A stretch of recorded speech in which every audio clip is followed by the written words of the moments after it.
funds in Bangladesh, opportunities and challenges. So as you know that Bangladesh is a vulnerable country to the impact of climate change.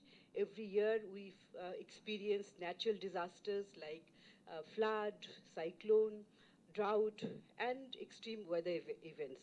So as a result, many people are affected, and particularly those who live in climate vulnerable areas in the country and those who are poor without much resources to survive after the such events are mostly affected, and they tend to migrate to other places for their livelihood opportunities, income opportunities, because after disasters like this scale, there is little opportunity for them to stay there and have their livelihood.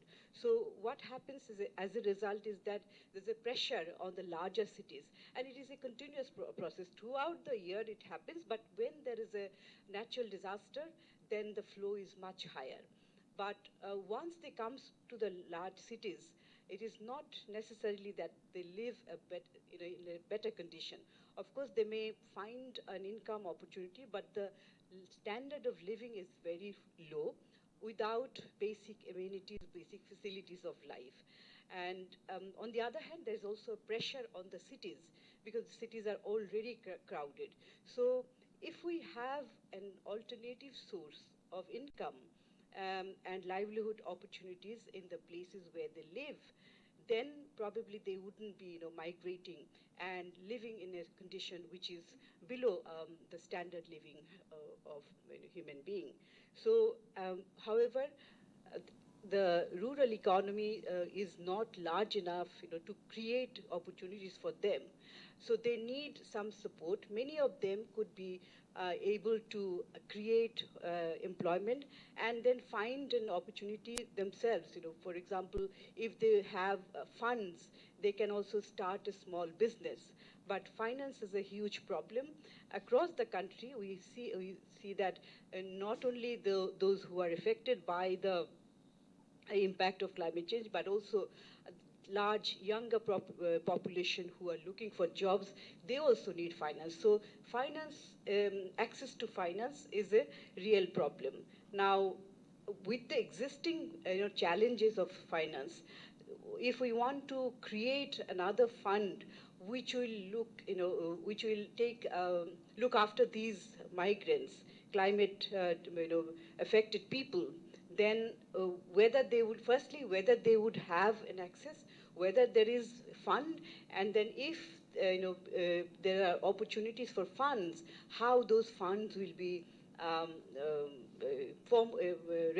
how those funds will be operated, and what would be the operational mechanism, regulatory framework, accountability, all these are there. So the issues are here that where would the funds come from?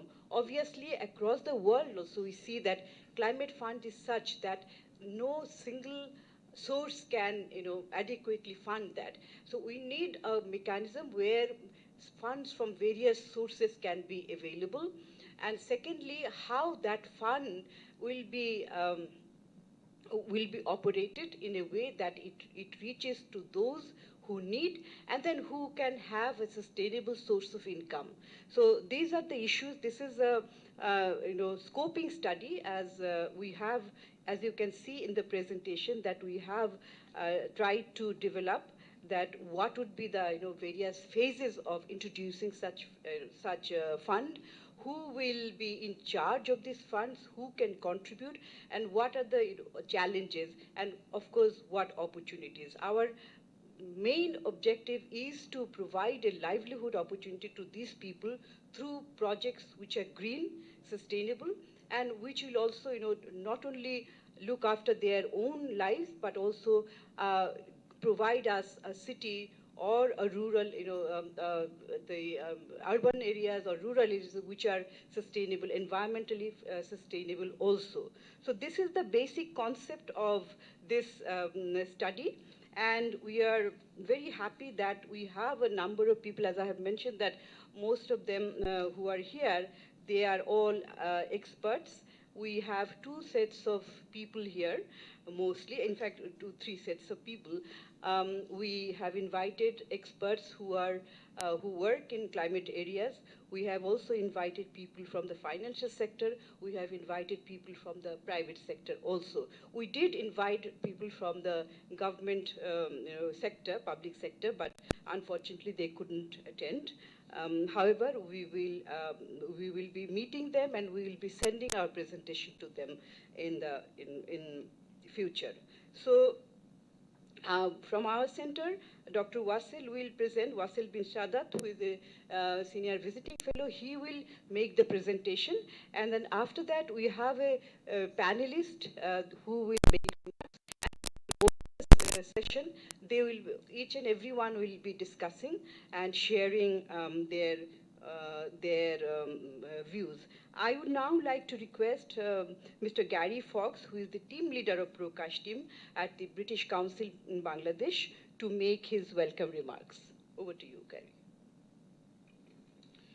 Thank you so much, and it's a real pleasure to be here, and wonderful to see such a good cross-section of people to look at this issue, which is critically important, as we all know. I mean, the fact that climate change will continue to create more and more climate events which are going to affect people within Bangladesh, it's critically important that we have some other mechanisms that we can bring to bear.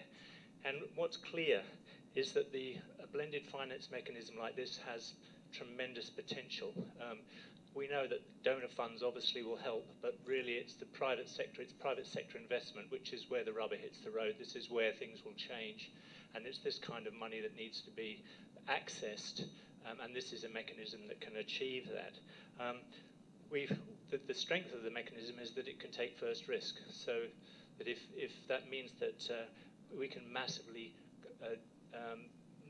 magnify the amount of investment that private sector can add to the pot.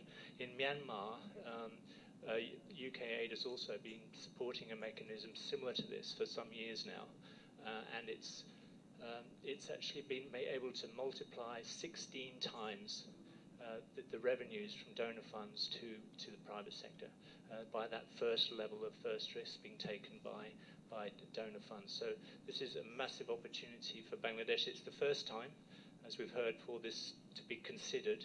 There are other blended finance mechanisms, but no finance mechanism that actually draws on grant funds or donor funds to take first risk. So the opportunity to use climate funds to take first risk to magnify the potential for for private sector funds is a really, really positive one.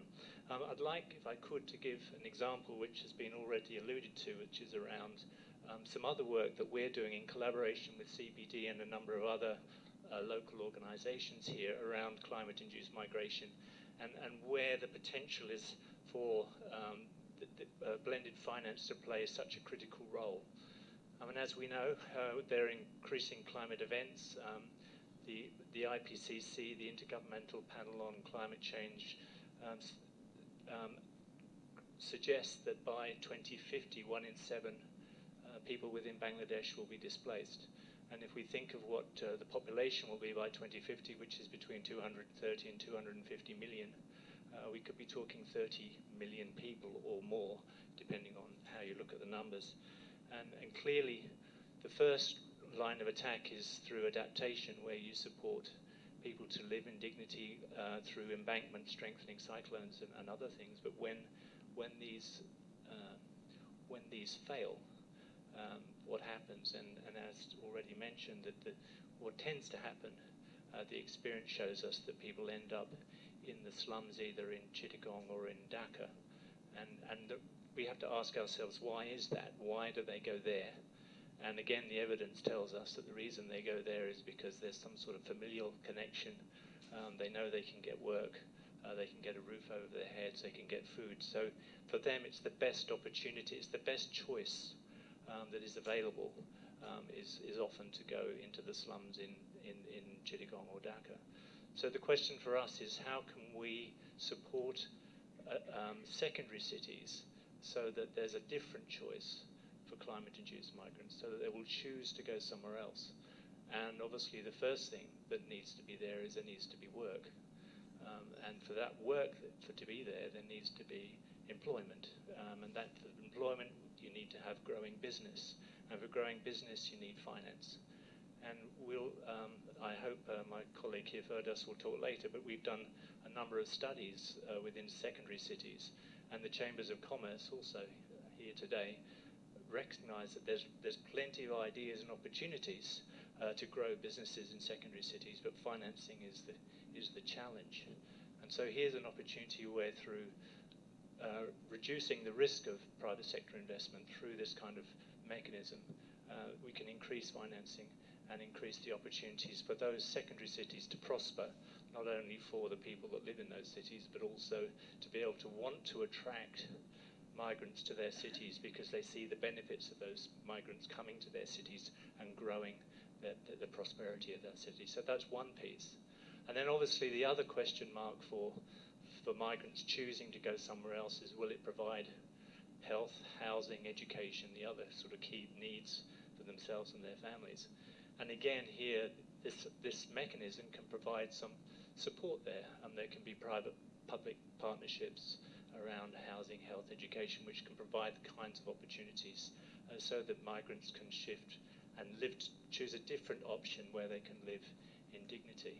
So this is just one example of how blended finance can really add value but it also, the key thing is around that this is an opportunity where we can really add value to adaptation and mitigation measures in Bangladesh. And this mechanism unlocks some of that financial revenue, some of the investment from the private sector to be able to do that. So again, I really welcome the working with CPD on this venture. I think it's a really, really great initiative, CPD. So I thank you for this presentation and really look forward to seeing how we can work together in the future to make it a reality. Thank you. Thank you, Gary, for your kind remarks. I would now like to request Dr. Wasil bin Sadat to make the presentation.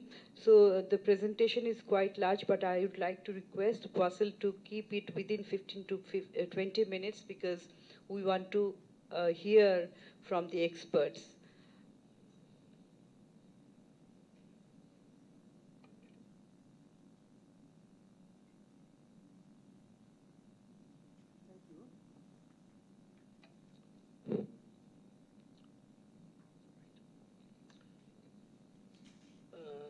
Thank you. Basically, in this scoping study, as you have already heard, that there are like three intersecting issues here. One is like the climate displacement problem and the internal migration to the big cities. Another one is how to help that problem, and an intervention which involves SME, the growth of SME through providing them improved access to finance. And then how to fund that intervention. Then we think about like utilizing this new evolving concept, which is the blending finance. But there is no such framework exist for Bangladesh, as far as we know. So we try to provide a framework here so that we can take the discussion further.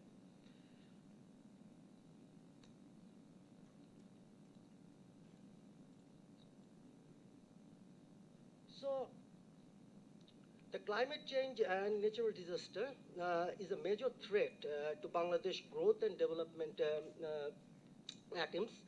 The climate displacement leading to urban slum migration has emerged as a major development challenge for Bangladesh.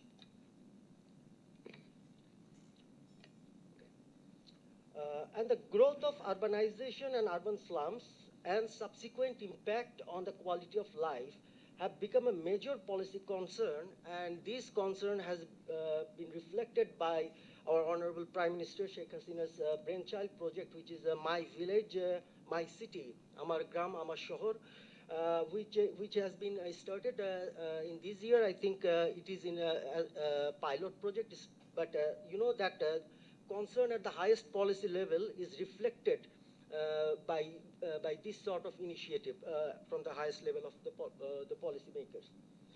Why is that? Because just one stat is there. The Dhaka's position now is 8th in 2001 among the top 10 of the least livable cities in the world.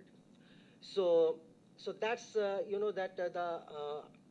internal migration to the big cities actually adding up to this problem. Now, what is the reason? The reason is like insufficient decent livelihood opportunities is identified as a dominant, underlying, and structural problem for this climate displacement to the big city. Now, this study proposed a high-impact intervention with rationale and a theory of change focusing on SME growth through improved access to finance from formal banking and non-banking channels. And here, the blended finance involving the Green Climate Fund can be used to address this finance gap. So what are the contributions? So we provide in this paper first an anatomy of this problem, the climate displacement problem, and then we design an intervention which is employment-oriented SME growth through providing improved access to finance. And then we analyze the blended finance mechanism, its characteristics, potentials, and challenges. And then we develop a generic BF framework for Bangladesh with an illustration to the proposed intervention. So basically, the natural disaster presents an increasing risk and vulnerability. A small stat can help to understand that. During like 2000 to 2019, on average, every year, Bangladesh faced 5.6 disasters. Okay, so the climate change has having, that increasing, presenting increasing risk for the Bangladesh. And one particular implications of is that households' livelihood security is compromised, and because of that, the internal migration happens. Now, during 2008 to 2020, on average, every year, 1.2 million people in Bangladesh migrated, because of disaster. So these two figures, you can see here, in last 2 years, in 2019 and 2020, there are alarming jump. 4.1 million in 2019 and 4.4 million in 2020, climate displacement people. And the number of urban population has also significantly increasing, okay? Although the share of people living in the urban slums doesn't increase that much, but in absolute terms, the number of people living in slums are also increasing. That red line is showing that in that on the right graph.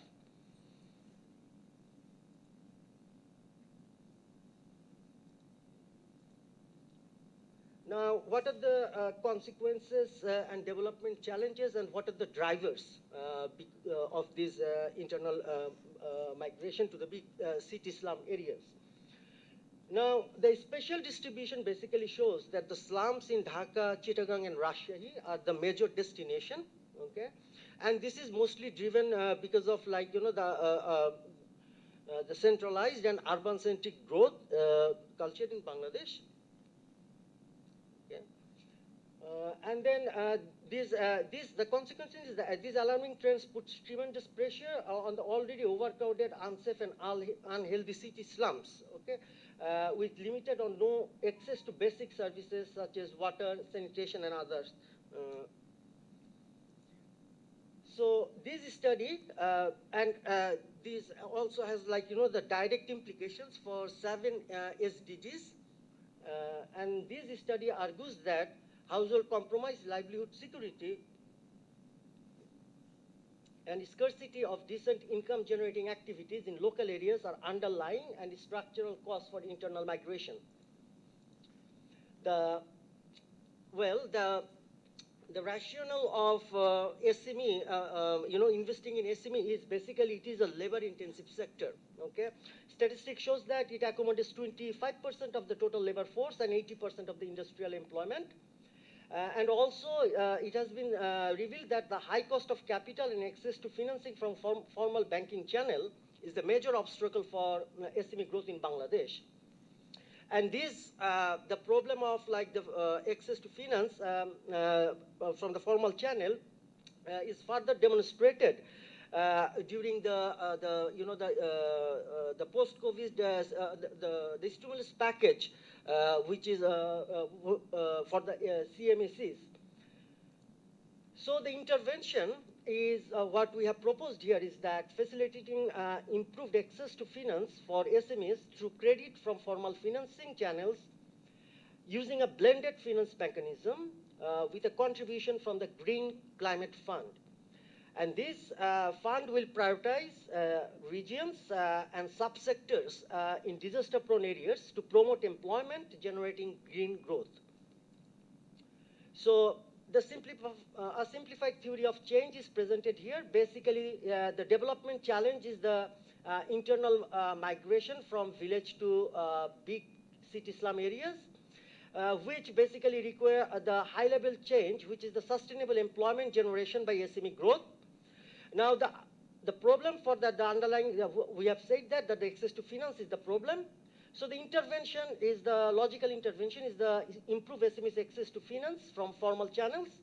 But the problem is who is going to finance this risky investment? Then here comes the fund mobilization with appropriate risk management process through blended finance to make investment commercially viable. Now, we fine-tune our intervention for with the geographical targeting and subsectoral prioritization for SME financing in the disaster-prone areas. And that will create livelihood choices through regional and localized growth with mass employment, and that ultimately have the reduction of disaster-driven internal migration to big city slums. Now, blended finance. So this is a new and evolving concept, but has massive implications for development finance. So the blended finance can be used to mitigate the existing and emerging risks and threats in achieving SDGs targets by attracting required investments, and has tremendous potential to finance the sizable SDG gap in developing countries. These estimates presented here are the pre-COVID estimates, but still you can see here for globally, UNCTAD projected that 2.5 trillion USD is the investment gap.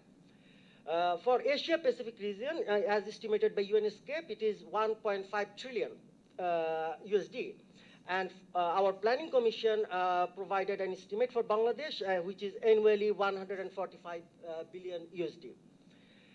The inbuilt de-risking measures of blended finance enables to attract private capital flow to finance interventions with unfavorable risk-return investment profile, which would not be possible in the absence of such mechanism. So that is the strength of this mechanism. So some key characteristics, this is a combination of public and private finance, which includes ODA. Development finance and philanthropic funds are strategically used to mobilize private capital flow. Here, the strategically used means like the de-risking measures, so, in some way. Now, there are various types of finances may include, for example, the concessional, non-concessional or credit line or any combination of them. Now, risk management using financial engineering and other policy tools and supports to de-risk the investment and creating a favorable risk-return environment. Here, innovation and learning from experience are two essential components. Now, prudent, investor-friendly, yet accountable regulatory framework to ensure the governance of the fund. This is a very important point. A flexible framework allowing stakeholders participatory consultation, reflection, and revision as much as possible. So Here we provide some examples of blended finance. One is the Islamic Development Banks and Development Corporation Partners. They launched 2.5 billion USD Lives and Livelihood Fund in member countries in 2016 for poverty reduction. And they used the syndicated financing for that project. Livelihoods and Food Security Trust Fund, LIFT, and Yoma Bank in Myanmar started an agribusiness financing program with a total budget of USD 18.7 million in 2015. With the presence of strong institutions, sufficient investment, and climate-friendly policy settings, this financing mechanism has potential to raise 360 billion USD in clean energy by 2030 in sub-Saharan Africa and South and East Asia. Now, there are many challenges associated with operationalize this blended finance mechanism. So we categorize them under 5 sets. The first one is to establish a prudent investor and development-friendly regulatory and institutional framework to ensure the governance and accountability of the mobilized fund. Now, in the absence of a transparent and effective monitoring and evaluation process, potential investors become less interested in financing development interventions due to increased investment risk and asymmetric information. Secondly, we need to identify, prioritize, and select development problem and intervention to address the problem with a credible estimate of finance gap to implement that particular intervention. Fund mobilization issues such as identification of and reaching out to potential donors, private investors, and public institutions. Socializing the development impact with the commercial viability of the intervention to motivate them, and negotiation on the size and type of the contribution to the mobilized fund. Efficient and transparent application of innovative financial modeling, engineering tools to manage financial risk, and appropriate policy support to mitigate political and environmental risk that are associated with the choice of this intervention. Now, debt management and debt servicing should be carefully monitored. But here, the technical skills, we need to build up the technical skills to do all these things. And finally, developing a sustainable, transparent, yet speedy fund transfer to financial institute and from financial institute to beneficiaries with a sound repayment framework. So these are the 5 key sets of challenges associated with blended finance. Now, there are no universally applicable and practiced framework for this. In case of Bangladesh, the key issue is that the absence of a generic model to operationalize blended finance. This study outlines a generic model, but this locally contextualized generic framework does not cover all relevant issues at this stage in a holistic way. Rather, this model is developed as a prototype to initiate discussions among policymakers, academics, other stakeholders, and will be fine-tuned with expert opinions. So this is, the one of these the expert group meetings we are holding today. Now, our framework, you will see in a bit, that has 4 key diagnostic and implementation stages. Now, this framework is basically developed based on the 5 set of the challenges we have identified in earlier slides. Each involving certain key activities and a governance and M&E mechanism to oversee and administer these stages under a sound policy framework. Now, activities grouped under these 4 stages are neither strictly sequential nor mutually exclusive. So, on the left are the 4 stages, diagnostic and implementation stages. In the middle, we provide some suggested activities. And then on the right, we have the governance and accountability. Okay? So let's start with the governance and accountability, because without that, the other 4 steps won't work, basically. Okay? So we need to develop a regulatory and policy framework first, okay, to operationalize the modality here, okay. And that will, of course, will have the inbuilt auditing M&E processes with continuous learning. And also, there will be the preventive and cautionary measures against local financial market distortion. Okay, so suppose we have that now, the diagnostic stage, that is, so, and we propose here a rigorous 3R process, which includes the rationale, research, and reflection, okay? Through that, first we need to identify the development goals and high-level changes needed. Then we need to select the key development challenges. Then we need to estimate credible investment gap. And then we need to design or select scalable and commercially viable intervention. So that is the diagnostic stage. Then the fund mobilization stage. Here, we first need to review and contextualize the regulatory and policy framework, assuming that there is one, okay? If not, we have to start first working on that regulatory framework. Then identifying and reaching out potential investors such as climate fund, donor agencies, private sectors. Then we need to socialize and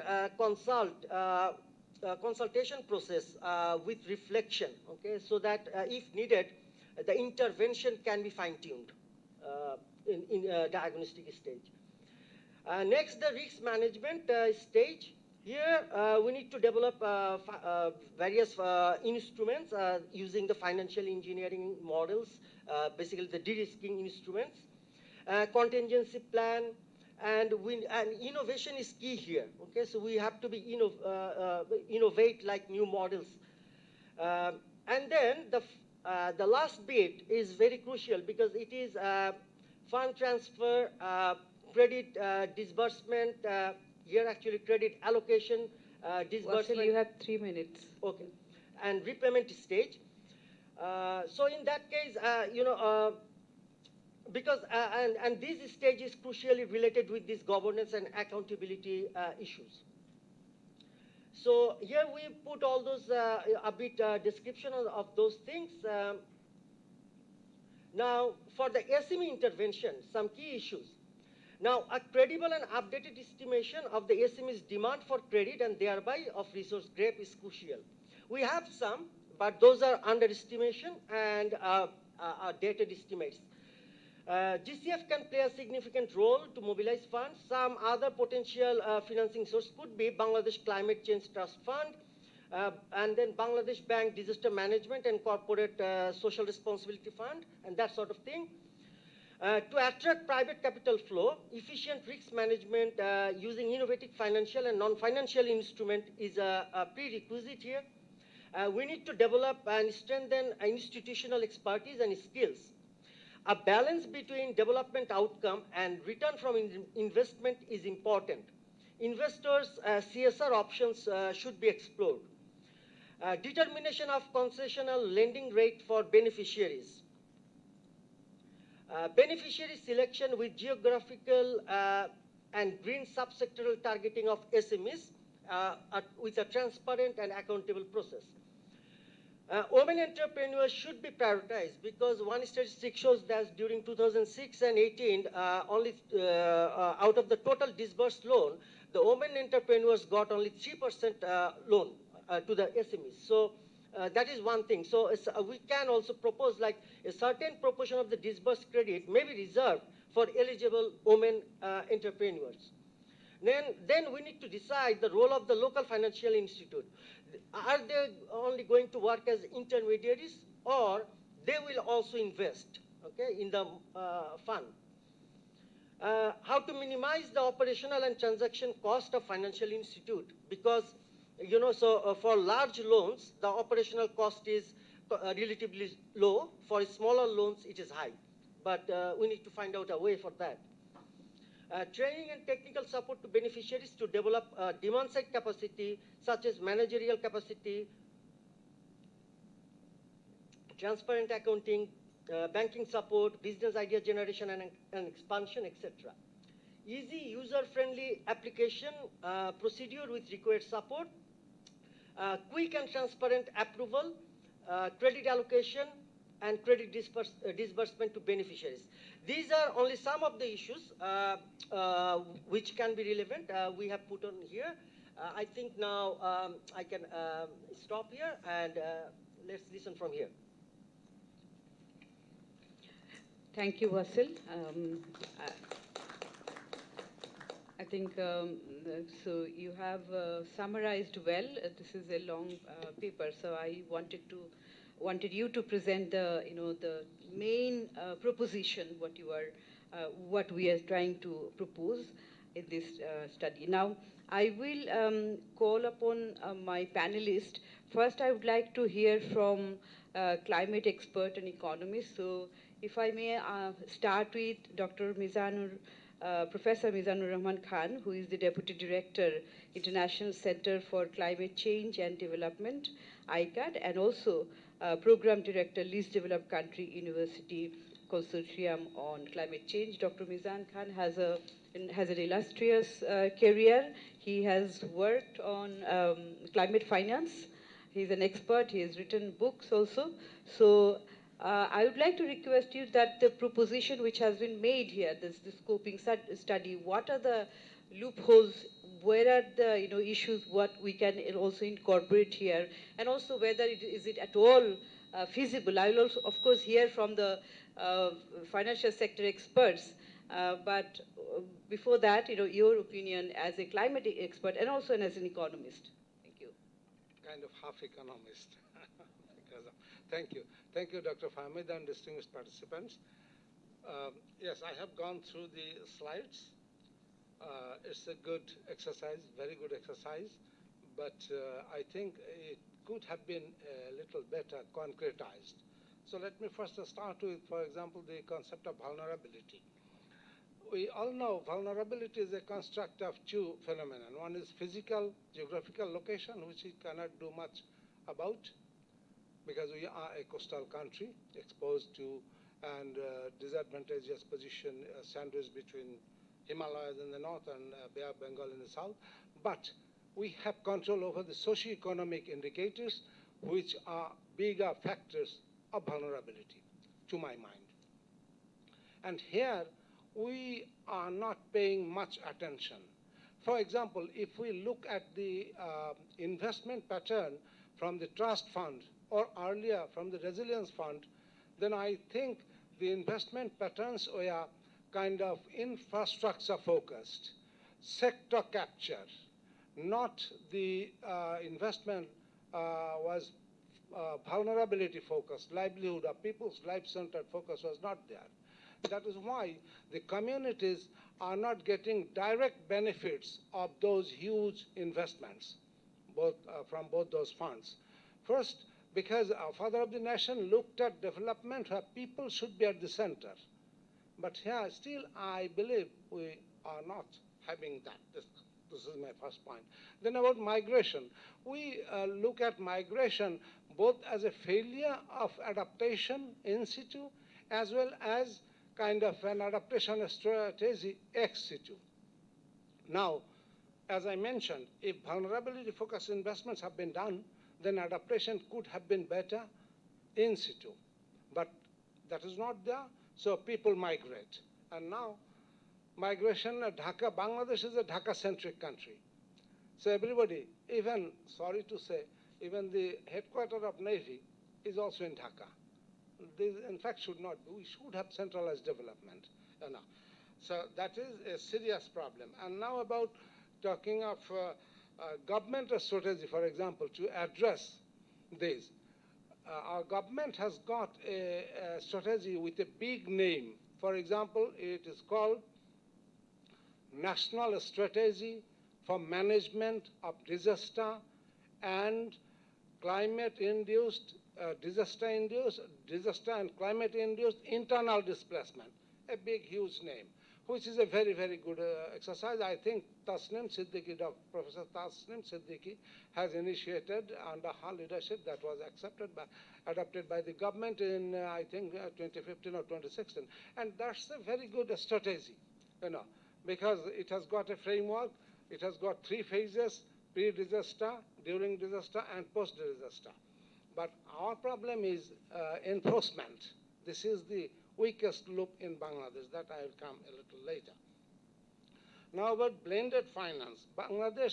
In Bangladesh, we still don't have that much culture of blended finance because I think capitalism or market forces are at a takeoff stage. So capital market is not yet well developed, where still banking sector caters to the major financial needs.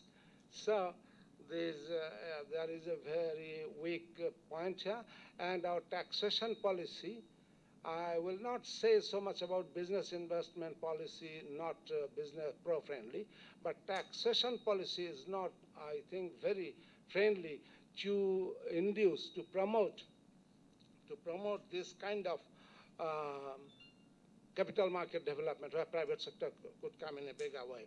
So here I think in the 4-stage framework, for example, you have mentioned, I think in the first stage, better to have kind of a risk management strategy before mobilization, because if you want to mobilize funds, then the funders want to see what kind of risk management strategy you have. Then once you mobilize funding, then also you need to have risk management strategy to be on the ground. Okay, it's kind of a learning by doing. That I think is needed. And also you mentioned about the high impact investment by the SMEs. Now, 1 or 2 examples I think the paper should set. What does high impact investment means by the SMEs? Okay, because our target is employment generation. And another point is, who are the main actors, entrepreneurs in the SME sector which will involve the slum dwellers, for example? Let us take the case of India. Indian slum dwellers have very strong associations. They can negotiate with power, with the city fathers, city authorities. And they have the Slum Dwellers International, which is led by Sheila Patel, who was a commissioner of the now defunct Global Commission on Adaptation. So I'm not sure, because I'm not an expert in that area, I'm not sure whether we have a strong slum dwellers association, because it is they who have to have a strength and political and social empowerment. Otherwise, power will not be ceded to them. Opportunities, facilities will not be ceded to them. They have to extract. This is another point. And then I am a climate finance negotiator for long years from the civil society. I am the longest serving negotiator. So about climate finance, international climate finance, GCF, I think you could detail out a little more. For example, adaptation finance is extremely poor. For over 25 years of existence, we are not having a definition of climate finance. And the central lacuna in adaptation finance continuing to remain poor is that the benefits are viewed still from a narrow neoclassical perspective, where adaptation is viewed to be bringing only local or maximum national public goods. And private sector doesn't like that, because private sector wants exclusive benefits, which is right. I'm not criticizing that aspect. We need to expand the concept of benefits, kind of enlightened self-interest benefits from the developed country. Just an article was published by me and my student in climatic science, where I have argued that climate change adaptation should be framed as a global public good. That is, I think, some of you might have seen. So now about GCF, for example. GCF, again, centralized. Okay. And now GCF has got a new development under the EDA called Expedited Direct Investment, where they are piloting 10 projects globally. In LDCs, they will pilot 4 or 5 projects with $20 million per, where there is a provision for creation of subnational level funds.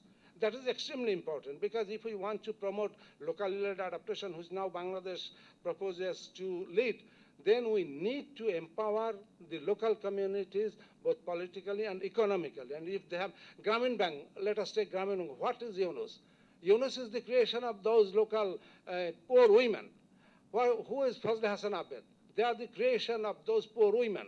So we need to kind of strengthen the women entrepreneurship who live in the slums even, because that is proven. Okay. And then finally, we need to build capacity.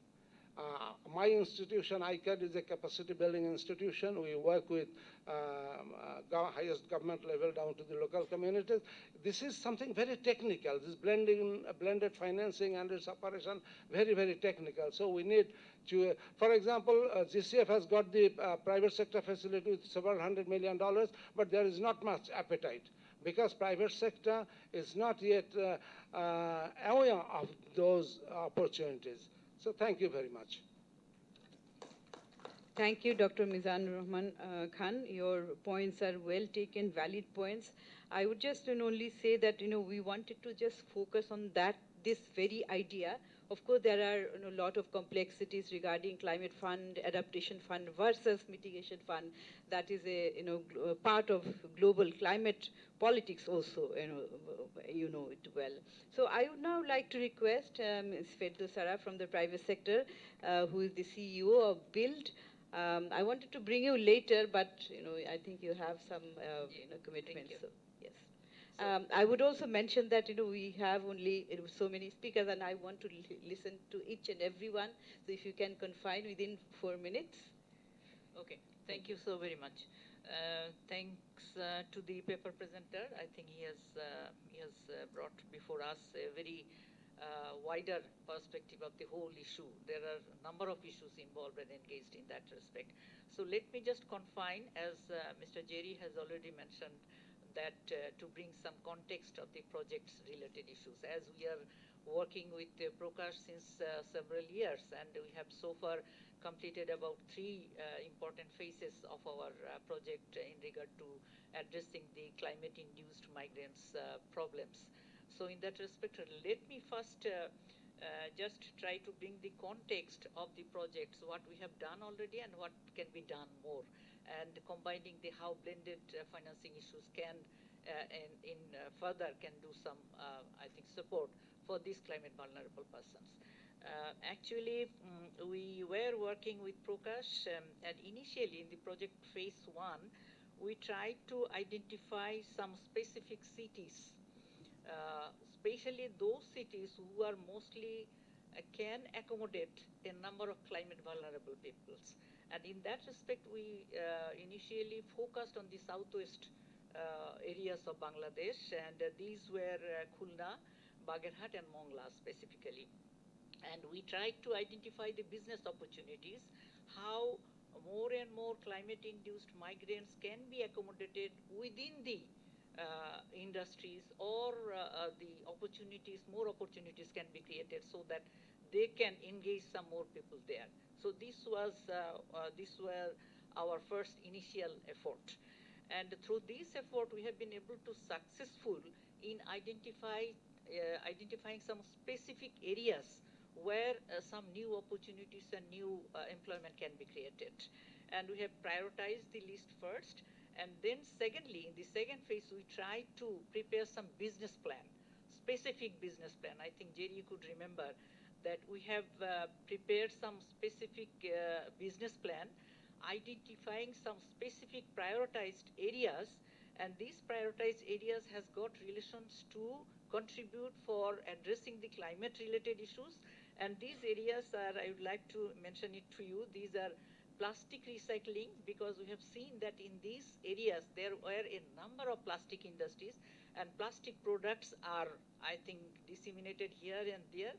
So we tried to identify that how this plastic recycling could be an interesting projects within this area, so that at the same time it can contribute for job creation, because you know that the for collecting the plastic recycling, I think packaging materials or bottles or something like that, a number of local people can be engaged, and this can give them some, I think, effective income generating activities. So these were one of our area. Then there were another sector is the agro sector, and in this agro sector we specifically identified the cocoa coir, because the Bagerhat area was was very much prone to producing coconut, but at present the situation is aggravated. I do not like to, I think, go details on this. So, but we wanted to elaborate these issues and prepare some business plans so that this sector can be revived, and some job creation and job opportunities can be created within this locality. And the third one is the water sector management, because you know that this area is very much salinity and some other issues are creating tremendous disaster for this sector, and these were the third sector that we have identified. Secondly, we also wanted to, when the COVID situation came up, we tried to see that how the CMSMEs issues can be integrated, because this has aggravated the situation further. Once there were the climate-related issues, and another is the COVID-related issues. So then we wanted to see, and you were aware that Bangladesh government has announced a number of stimulus packages. We wanted to go through the details of this, but we have found that a significant number of CMSMEs, or specifically the small industries, they are not able to avail these opportunities. Specifically in the basic industrial states, the situation was not at all good, and we have seen that there was tremendous layoff, and some of the industries has closed their partial production stage. And finally, we have been, and I would like to share some of the, I think, findings. I think, Jerry, it would be interesting findings that finally we wanted to see the in-country migration because of the climate-related problems, and at the same time, COVID-related issues. So what we have found is that in the southwest region, these people, as I have already mentioned, they are climate vulnerable, and with the COVID situation, the situation has been aggravated further, and climate changes impacts, which include severe salinity issues, flooding, erratic fall, and so on. So lack of pure drinking waters, I think degraded croplands, and other problems have also led to the erosion of the livelihoods at the local level. Returning migrants back at their home and faced a multi-hazard situation. And for this, there is a serious and significant need for adaptation issues. And from the source of the IOM, it is seen that 70% of the returning migrants are struggling for jobs, while ILO conducted a study and developed a strategy paper for reintegration of the returning migrants, where it is seen that 49% of the migration are from the less, I think, skilled categories. And from the Bill survey also, we have found that the less skilled categories are much more affected. And from this survey, let me just mention some of the one or two, I think, survey findings, is that the job losers are mostly from the RMG workers, construction workers, electric workers, sanitary workers, fishmongers, boat business workers from different service sectors. And 33% of them are from Chittagong, 3% from Dhaka, and 10% from Khulna, Borishal, Jeshore, and some other places. And what we have seen that the income range of these vulnerable peoples have reduced further. And what we have found finally is that 71% of the respondents have informed that they have not been able to get any further support from the, I think, the government packages, even though the 4% of them that informed that they have received cash, 21% received food support, and 4% replied that they have. Can you just wrap up, please? Loan. So let me just come to the today's presentation. The five challenges that, as they have mentioned, I agree with them. I believe that regulatory and institutional framework has to be formulated as soon as possible. And the technical skills, financial tools, and repayment framework definitely has to be integrated with these issues. Number four, and the most important issue, what I would like to mention, and the example that I have given here, is that locally contextualized generic framework has to be developed. Otherwise, you know that these, I think, this support alternative sources of finance or the blended financing, as we are mentioning here, I think may not be able to create any successful examples. Let me just finish with some one points. We have found that Bangladesh Bank has been doing some excellent job. I'm not sure that whether any Bangladesh Bank representatives are here. We have seen that they have been able to, I think, introduce green credit scheme or green sustainability scheme is very important. Sustainable finance guidelines is very important. Not not only that, they have introduced sustainability rankings, and they have introduced some specific 18 parameters so that the sustainability rankings they can do. This has already been processed. This has already been in progress. And they also introduced green credit guarantee schemes, green governance policies, and also finally national financial inclusion strategy. I believe that these are very important vehicles could help us for supporting these CIM issues and some other issues. And finally, my I think comments and proposals and my recommendations is that in order to create these opportunities or implement this framework, there is a specific need for, I think, informing E2 or sitting with ERD, who play a very important role to attract or invite financing issues. Ministry of Finance definitely could play a big role. Local government empowerment is also another very important role. And finally, the use of mobile apps and digital financing would create a big role. I agree with the presentations and some recommendation that has already been given. And with this, if these some proposals if can be added, I think could give a gift. Thank you very much for your comments. Now I would like to call upon someone from the financial sector.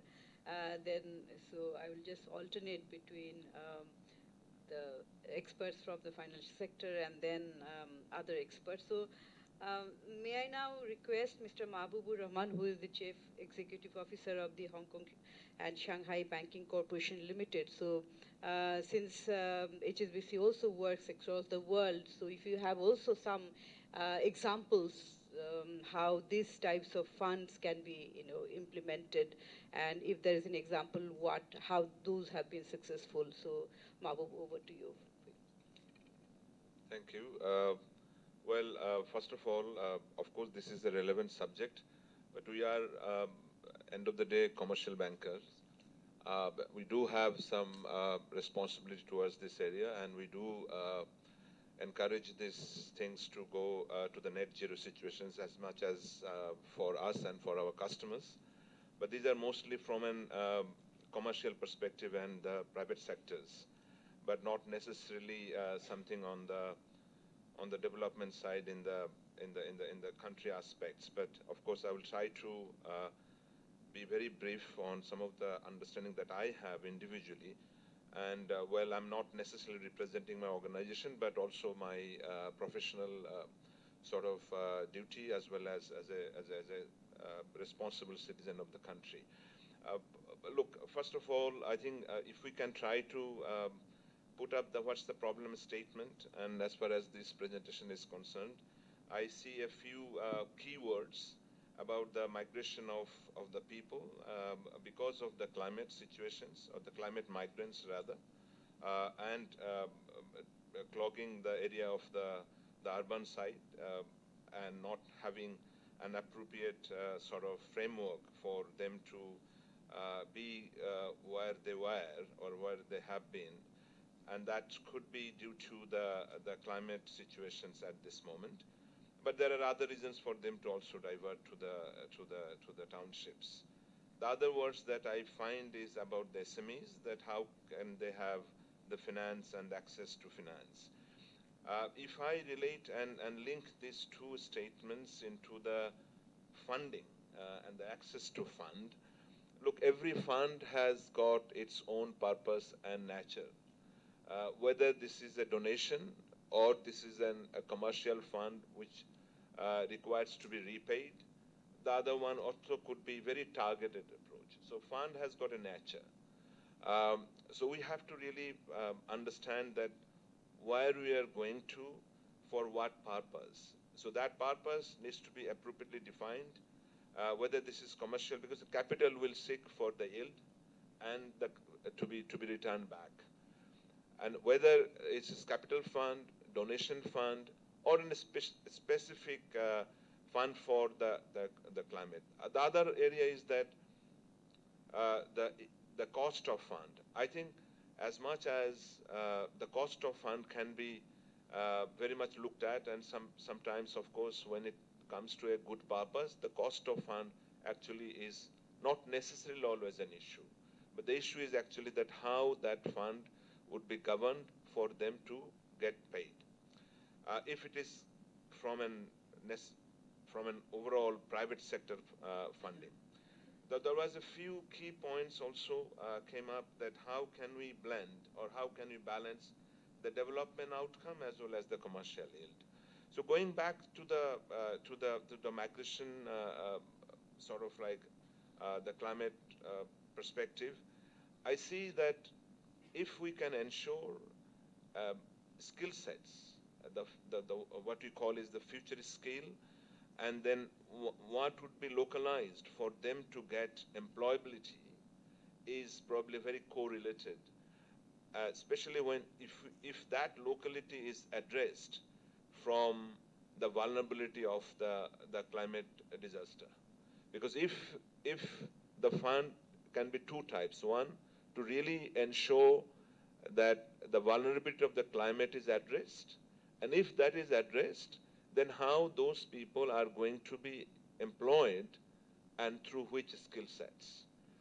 We as an organization have a small example back in the Ganj, and which we worked through our development sort of partner BRAC, where we provide our CS fund and they provide the skill sets for them, especially targeting towards the climate migrants. So in one hand, this fund actually is not a commercial fund. It is a development fund going through a development organization, piggybacking on their expertise in a localized area where people are vulnerable to the climate, but they also require essentially a future employment through any skill sets. So that's one area. If we can relate that one with the SMEs, that could be a factor that in how the SMEs will develop and how the SMEs will get the finance, especially if that can be correlated with those skill sets, the people working for an SMEs. One speaker mentions about the digital channels, F-commerce, and I'm happy to share that BRAC has also, in that, I'm just giving a proxy to an bigger problems, but the proxy of some smaller version of and best practices, that they also had adopted market-driven approach where people can be able to market those products through F-commerce and digital marketing. So I think that's also an area to integrate their skill sets to a bigger market. Coming back to the risk sharing, I think we also have an example and a good example cited by the Build CEO, that central bank actually has got a green transformation fund, but the uptake is probably not as expected as we wanted. I think we need to just dig down that why it is the case. Because in one hand, the funding is not an issue, the pricing is also, I mean, the cost of fund is not an issue, but how this will be channeled through an feasible projects which will actually ensure the return of that fund, I think that needs to be looked at. So that area, my recommendation would be if it is sector focused, then the articulation of the problem and the solutions probably would be better, uh, and- because SMEs is a very vast idea. Uh, yes, we are talking about supply chain. I think that if we talk about the garments and textiles, there is a huge supply chain situation where ultimate climate risk also is coming to the commercial benefit, because the end customers are now trying to be the part of a bigger cause. So they are now questioning that whether these are coming from and sort of energy being used through an renewable or others. So that issue actually will come up. Now, I'm not getting into that areas, but what I'm trying to say that the sector-based approach probably would be better to create an examples of success, that this is the problem statement of this sector, and that sector is going to be benefited by a purpose-built fund, and then your success can be measured. So, so one of the recommendations that I would try would make is that whether that SMEs, instead of creating some too vast to understand the problem and the solution, if you go for a top 3, 4, 5 sectors and formulate some of the understanding that how that will be governed and what actually is going to be the outcome, I think that probably would be a good idea to even attract, whether it's donor fund, whether it's a blended fund. The lastly, I would say that there are many issues which are not necessarily caused by the climate issue, but maybe aggravated by the climate issue. So what is the delta of the sectoral issues aggravated by the environment?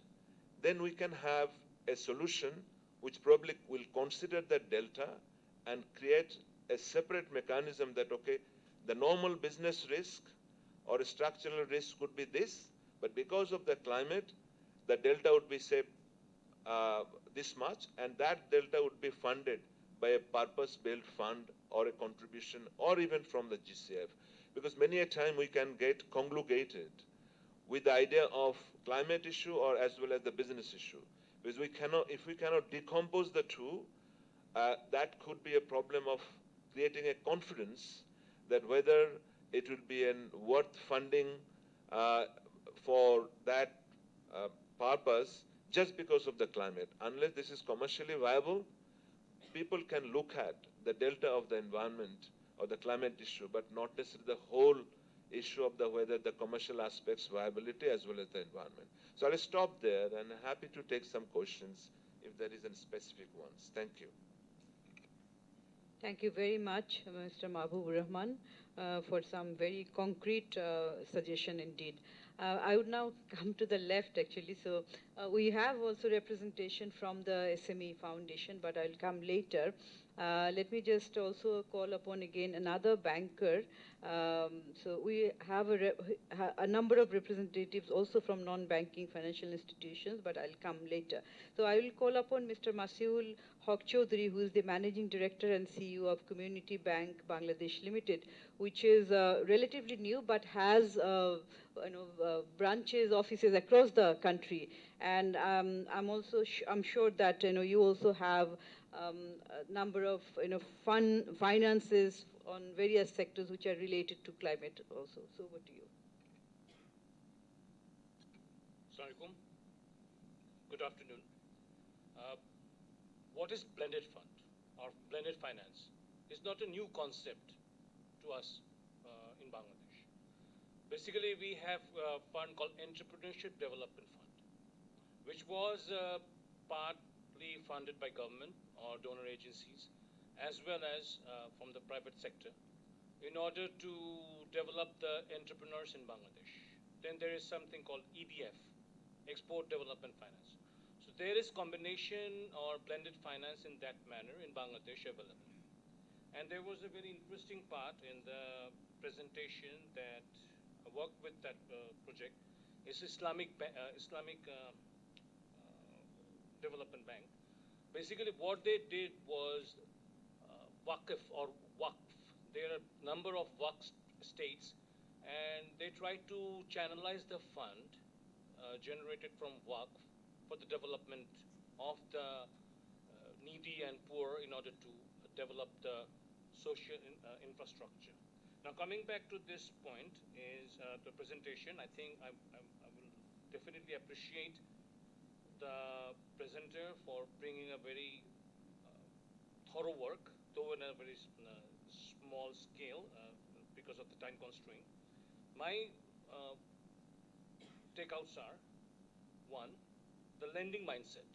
We from the commercial banks don't have the risk appetite as like what the blended finance is argument is made of. So we need to understand the lending mindset from the commercial banks as well as the NBFIs in order to address that. Number two, definitely a number of people have talked about is risk framework or credit. It's not about only credit, but also recovering the money in the sense that what we have seen the MFIs and other areas is the recovery rate. How will that be taken into consideration? Number three is distribution outlet. Because to reach these people, the conventional buying branches or the other, outlets may not be enough. Number four is what the madam said is basically the southwest portion of the country. She has shown the example.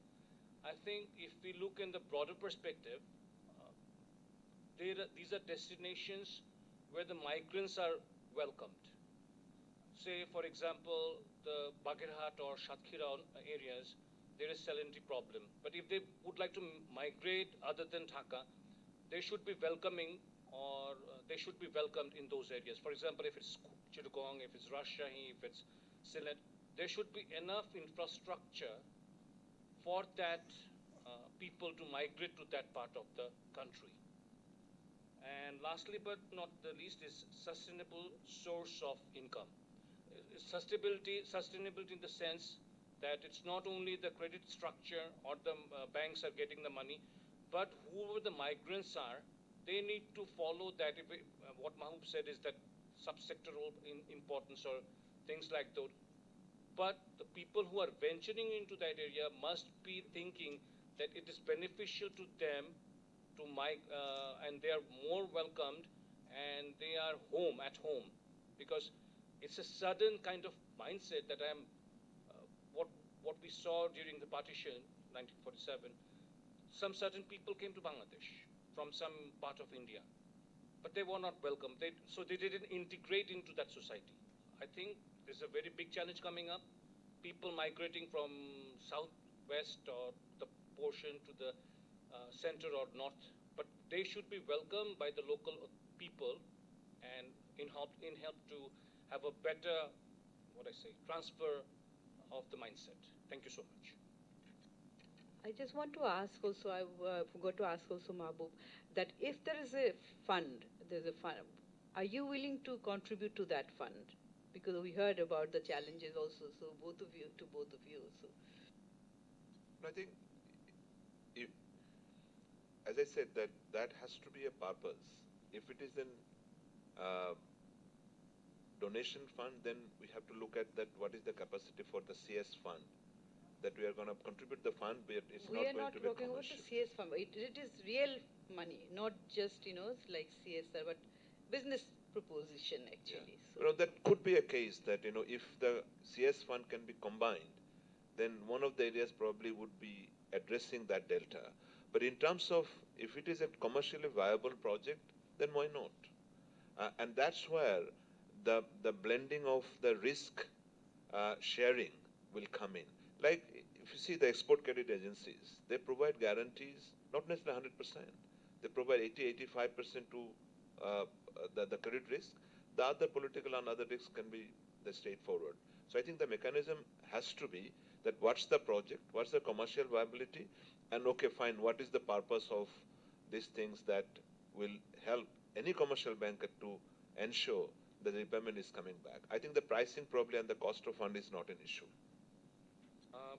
To my mind, I think it should be a commercial venture.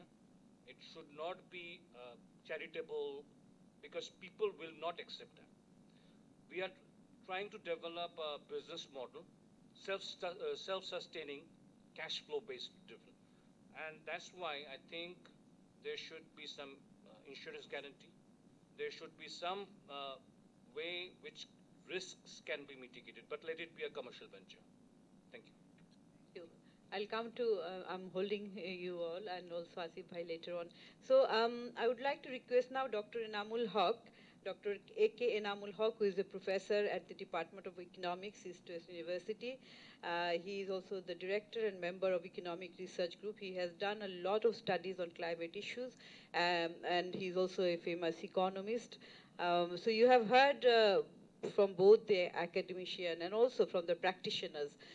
So what do you, from a climate expert and from an economist point of view, so how should we go ahead about it? Thank you. Thank you for inviting me. Let me first explain this. I think the way I understood it is that there is a climate trouble, and because of disasters, people are migrating, and there are new jobs needs to be created. That is the starting point. And in order to create the new jobs, what we're looking for is an investment pattern so that we can create jobs. That is what I understood from what the discussion is. So there are many other diversions, climate issues, funding issues in terms of adaptation and others. I'm not going into there. So if that is the target, I think the strategy should, and I think this study was done well, but it should include some of the experiences that we have already have. So for example, Basic Bank was developed to create finance small and cottage industries. What is our experience on that? That itself will tell you what kind of institutional mechanism will fail and what will work.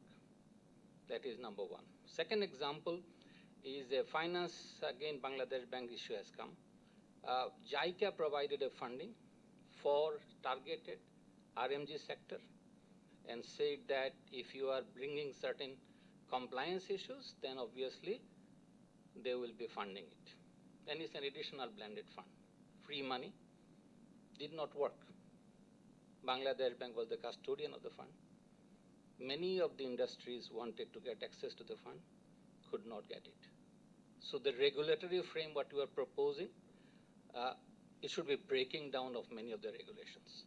The way it works is so much bureaucratic that many businessmen fail to access the fund.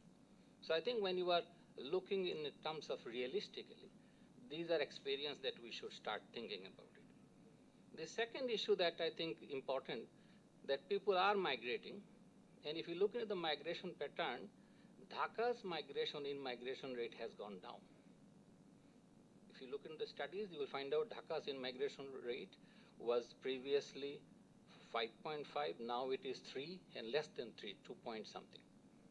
Whereas certain other cities are growing, and I think background study provided, as suggested, I think will show certain other cities. Now, what are the prospect of those cities? What are the jobs? If you look into the migrating pattern, and if you think about the people who are migrating from rural areas, the skill set is very low. So skill set is an important issue. So if you want to provide them the skill, then we have another set of good experience. We have Youth Development Fund, government-run training centers. On all the training expenditures, there are microfinance linked to it. So you should look into those experiences and see what is the experience that we get out of it. I'm just giving you some clues so that you can actually look into those areas, because we have a lot of microfinance institution who does training and then provide financing. There's a government institutions who does training and then provide financing. Ministry of Youth does it, quite a lot of ministry does it. So those are the current state, and this is where they are going. If you really want targeting, I would add MSME rather than just SME, because micro industries has more potential for creating jobs than larger one, except for the RMG sector. The other sectors do not create a lot of jobs. But if you want the skill mismatch, and there is another issue, if you think about current group of people migrating versus a future group is completely different set. So the current group of people who are migrating, if you think about it, then we say, well, and this is a good example Abu Rahman had mentioned, that if you're looking at asking someone to finance in blended finance, you should identify the risk that climate is asking. If you're accessing any climate fund, they will always say it has to be linked to the climate because development and climate issues should be separated. There are other risks. So what are the risks that for which a good project, because of the climate risk, probably not going to be feasible? So some banking would say, if this is the risk, that is one. Second issue itself is that if you're looking at small industries, financing small industries is more costlier than financing larger industries. Although recovery rate is high, but there is a more cost involved in it. So the smaller is the amount, the bigger is the administrative cost for the banking sectors. So there could be a strategy to finance that part and say, look, here is something we want to give so that you give a priority.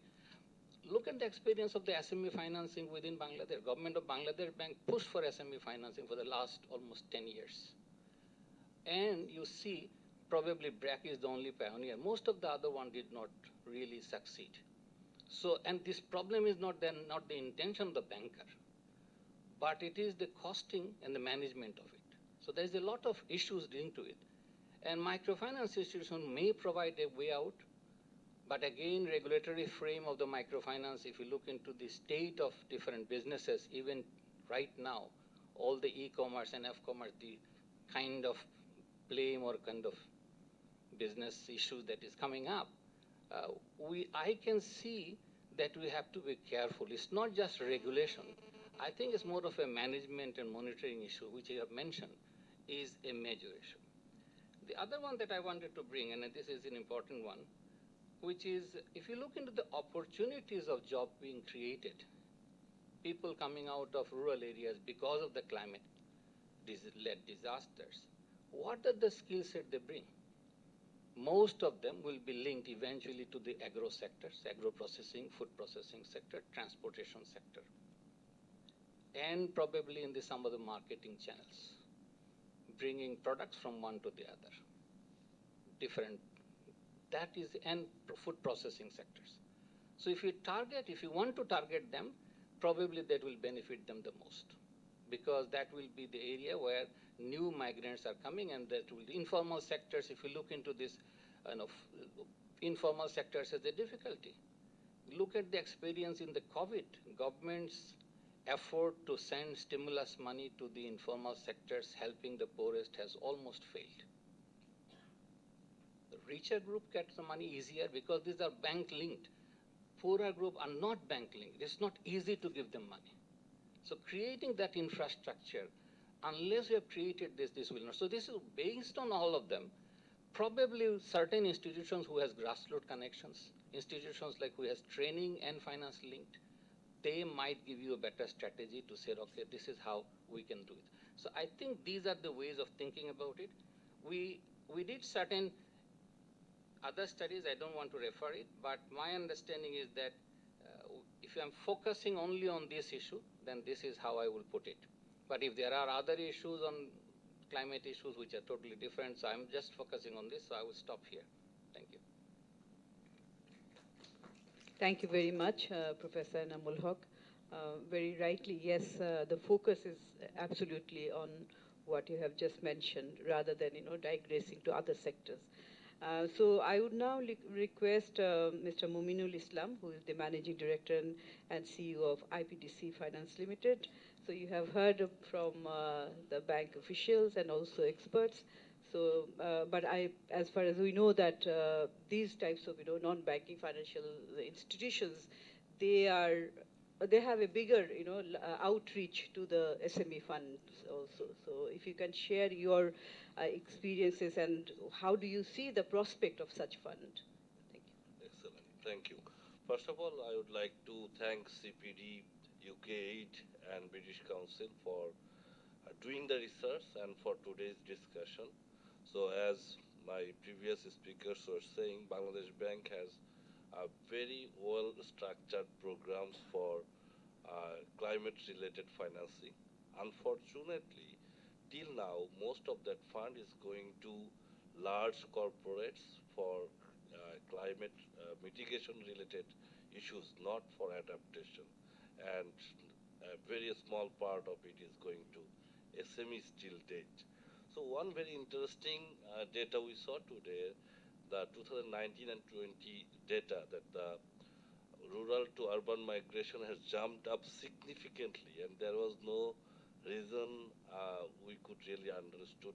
I don't know whether the researcher had found any cause, but this is very interesting, particularly for 2020, when we saw mass exodus from Dhaka to rural areas, the day laborers or street hawkers moving back to rural areas, how the migration, rural to urban migration can be so high is very surprising. One answer can be the migration to smaller cities now.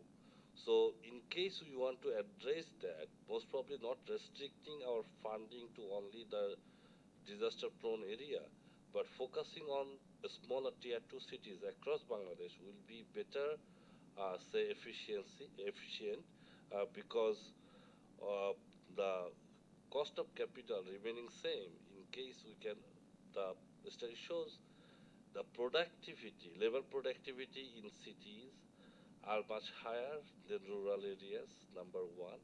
And once they migrate from rural areas, as Professor Mushfiq Mubarak from Yale shows, that the wage level in the rural areas goes up. So the rural to urban migration is not necessarily bad. Only thing is we have to make sure now we also create enough opportunities in smaller cities so that these workers can move to these smaller cities and can find a proper job and they have the skill set. Another point is to completely segregate these cottage, micro, and small industry farms from the medium enterprises. The conventional banks and financial institutions so far has well addressed the demand of funds from the medium enterprises.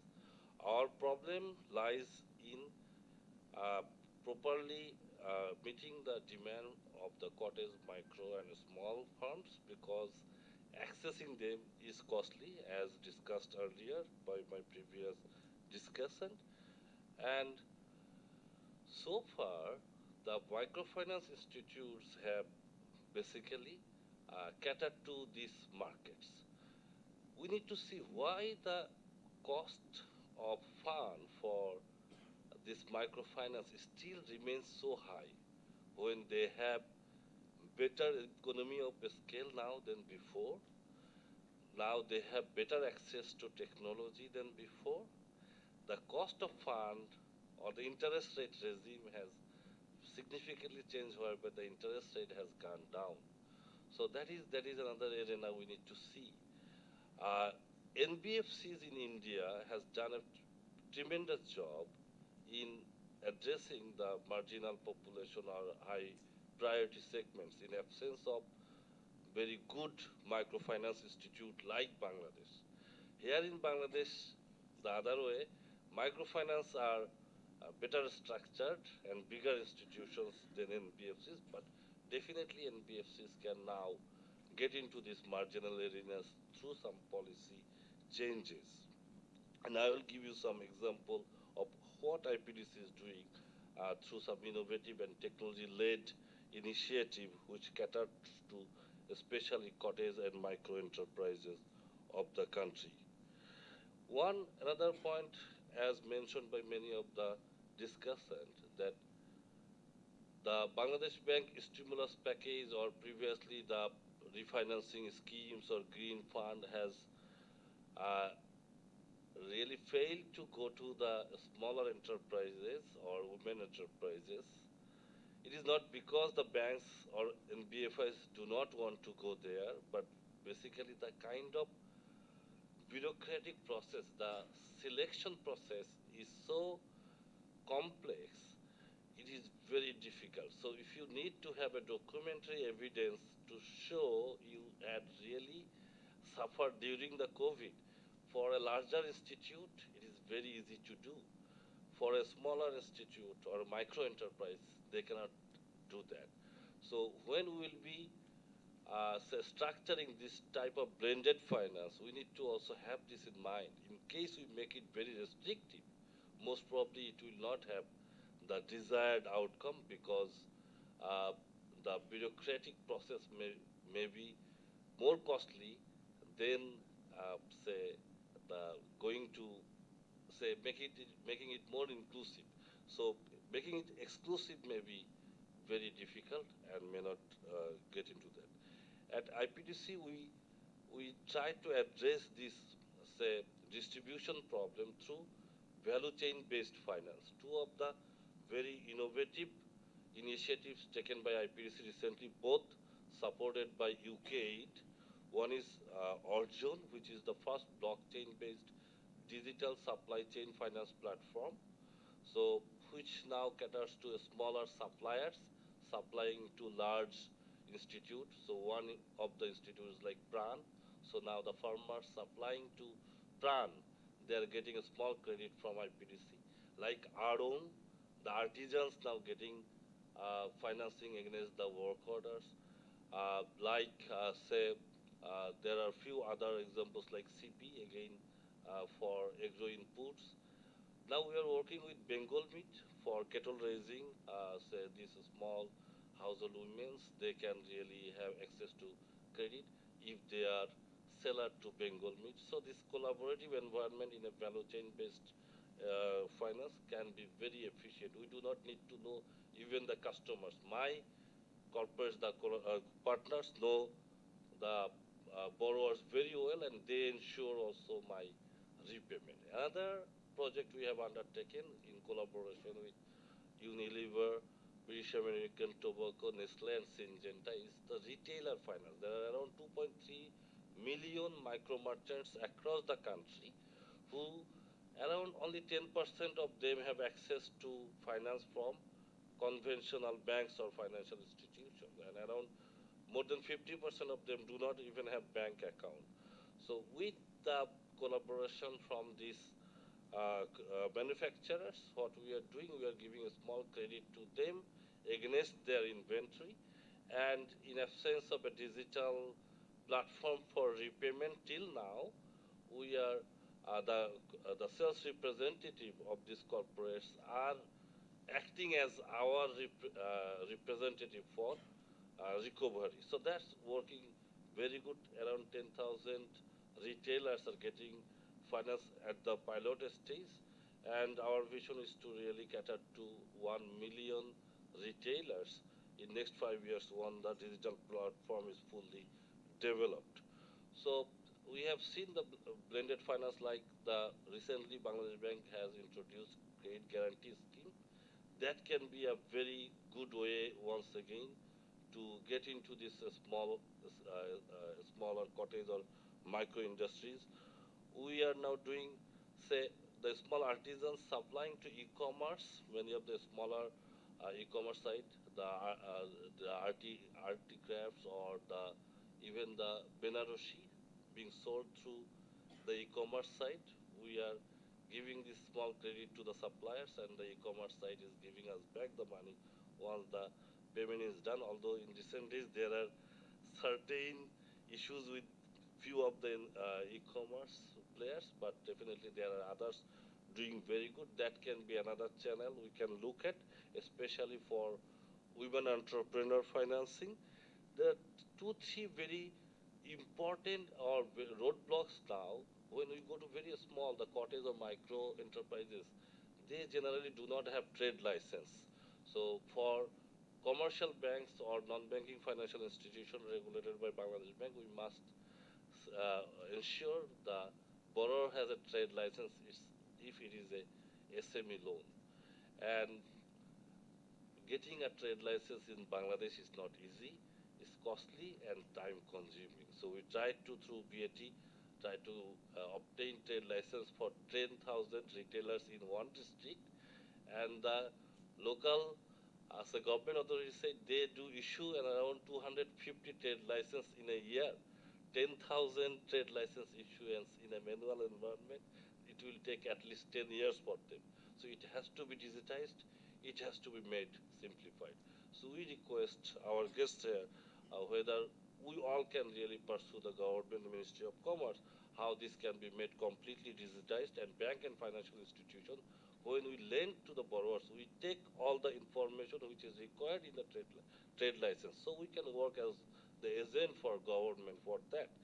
Another is, in absence of a factoring regulation in the country, the interest of the suppliers who are very small are not properly protected. Even sometimes big corporates deny assignment of the receivables to banks or financial institutions. So we need to have a factoring regulation in place as soon as possible. We need to really pursue government for that. And there is for a small credit, the cost of this Credit Information Bureau report, which is managed by central bank, that is exorbitantly high. So if we say for credit below 100,000 taka, there should not be any cost of CIB, other than it can be 2 to 3% of the credit amount. So we need to really work with central bank for that type of change. We welcome this kind of initiative. Definitely IPDC will look forward to participate in this kind of initiative through our own funding, if we have proper control over the risk element of that. Thank you. Thank you very much, Mumin, for some on-the-ground challenges and issues you have brought into the discussion. So I would now request Ms. Judith Herberson, Development Director, FCDO Bangladesh at the British High Commission. Thank you very much indeed. I'm a stranger in this room, so forgive me. The UK is fully supportive of blended financing to meet both the Sustainable Development Goals and, in particular, the planetary emergency, which is going to radically change the way we live, do business in future, the way we fund things, in order to ensure that global economic growth and development can continue. It can't be binary. Either we do climate change or we do economic growth. That is not going to work. This is not about small-scale development projects using ODA, but I'll come back to that. And today's conversation focuses on a single example, and thank you for the presentation, of the problems facing us all in terms of the funds required to tackle the enormous global financial needs. Blended finance for green economic growth, at the heart of which are jobs and the private sector, in this instance for climate migrants in Bangladesh. We know that globally public resources are very tight, currently extremely tight, exacerbated by the devastating impact of COVID-19. The UK economy is in the worst state it's been in for 300 years. That's no secret. And for countries in transition like Bangladesh, mobilising additional resources will remain critical for three reasons. As it graduates from LDC status in 2026, this will change its access and levels of concessional financing. Moving to middle-income country status, as Bangladesh did in 2015, also came with the expectation of more resilient, capable institutions, probably including the private sector, for wider development and inclusive economic growth. I mean, success makes the road steeper ahead. That's one of the ironies. And although Bangladesh can access international climate finance, the amounts available and to which Bangladesh can have access pale in comparison to the challenges of mitigation, adaptation, and the green economy. And finance from all sources, and I suspect a changed approach to risk appetite, will be needed, particularly from the private sector, be that the SMEs, MSMEs, the commercial banks, because you can also bring capability and know-how because you operate differently from the public sector. And development partners are nowhere in this in terms of the scale of what we can do. It's going to take trillions of dollars, forgive me, that's not news to any of you, to finance a climate resilient and low carbon future. We don't actually have an option. We should have been out of the starting blocks 30 years ago. Some people were. The car manufacturers, interestingly, have got their act together very, very quickly, and they're waiting for the consumers to catch up. But this decade is when it's got to happen, which is why it's great to be having this discussion on a Saturday afternoon. Critically, part of that is the rich countries stepping up to their commitment, They made a commitment to raise $100 billion a year, or provide $100 billion a year of international climate finance. And we're still quite a long way off that. It should have started in 2020. As elsewhere in Bangladesh, there is a significant climate financing gap. Two important considerations to help bridge this. Creating, as we've discussed, a sound enabling environment and investment climate to help de-risk the investment to attract the private sector. There is so much risk over the next decade, and we're going to have to take much greater risks than we thought we would ever have to. And I think the pandemic, this is not original, has acted as a dress rehearsal for that. It's knocked us off our sort of pivot, I think, and we will have to adapt very, very quickly to the bigger challenge. Grant funding may certainly be able to initially play a role here from people like, the UK to provide that first risk investment funding. But over the longer term, the locus has got to shift. And then there's context. One of the 5 OECD DAC principles for blended finance stresses the importance of anchoring it in the local context and fostering local capacity to respond. This can't be something that comes in from outside, but globally, obviously, the financial systems, the banks, the private sector are all going to have to join up. And in mobilising blended finance for responding to climate-induced migration, coming back to this particular case, we, the UK, have been working with Procash through the British Council in 4 ways. Firstly, identifying private sector business opportunities in consultation with the investing companies. Secondly, supporting access to green climate funds, including for blended finance and goods and services for secondary cities, to attract and then absorb properly the climate migrants, not just let them melt into the urban slums and become another drag on economic growth. Thirdly, developing financing mechanisms, blended financing mechanisms, comprising green climate funds, banks, the private sector, and the relevant government agencies, because this has got to join up. And then fourthly, reskilling the climate migrants through work with the National Skills Development Authority to link labour demands from the private sector with skilled workers. But in order for this to happen on the scale required, I think it was you, sir, who was saying, we're going to need the right political economy, the right incentives in place. Otherwise, it feels like too big a risk.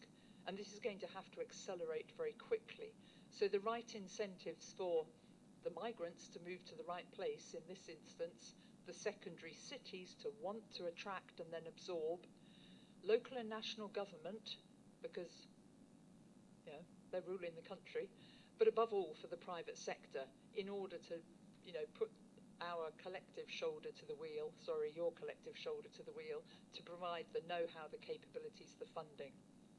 And to steal, if I may, Salim ul-Haq's strapline, Bangladesh has to and can move from vulnerability to resilience to prosperity. I'm eternally optimistic about Bangladesh, much as I have 2.5 years of experience. Forgive me for even daring to, comment. And no doubt the road ahead is going to be extremely long and difficult and costly. But we have to start. Thank you.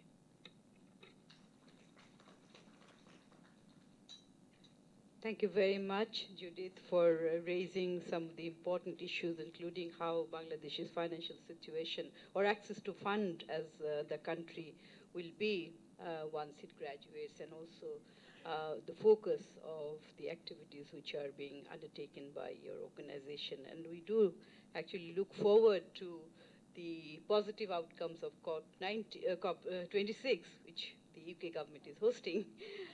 So thank you. I would now like to request Mr. Asif Ibrahim, a private sector representative who is the Vice Chairman of New Age Group and Industries, and also a staunch supporter of CPD. Thank you very much for your continuous support to us in terms of coming and sharing your thoughts.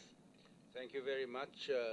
First of all, I want to thank CPD for inviting me to this dialogue, and also to Procash British Council and UK Aid for doing the necessary research, and of course Dr. Wasil bin Sadat for this presentation. Three aspects of it, from what I could understand. One is the risk of Bangladesh, the vulnerability because of the issues of climate change. We have recent statistics have shown that more than 10 million Bangladeshis have actually become climate migrants. We are also hosting very generously almost 1.1 million Rohingyas in our country, in a country which is already faced with many challenges of job creation. So that's an additional burden, but on humanitarian grounds we are doing it.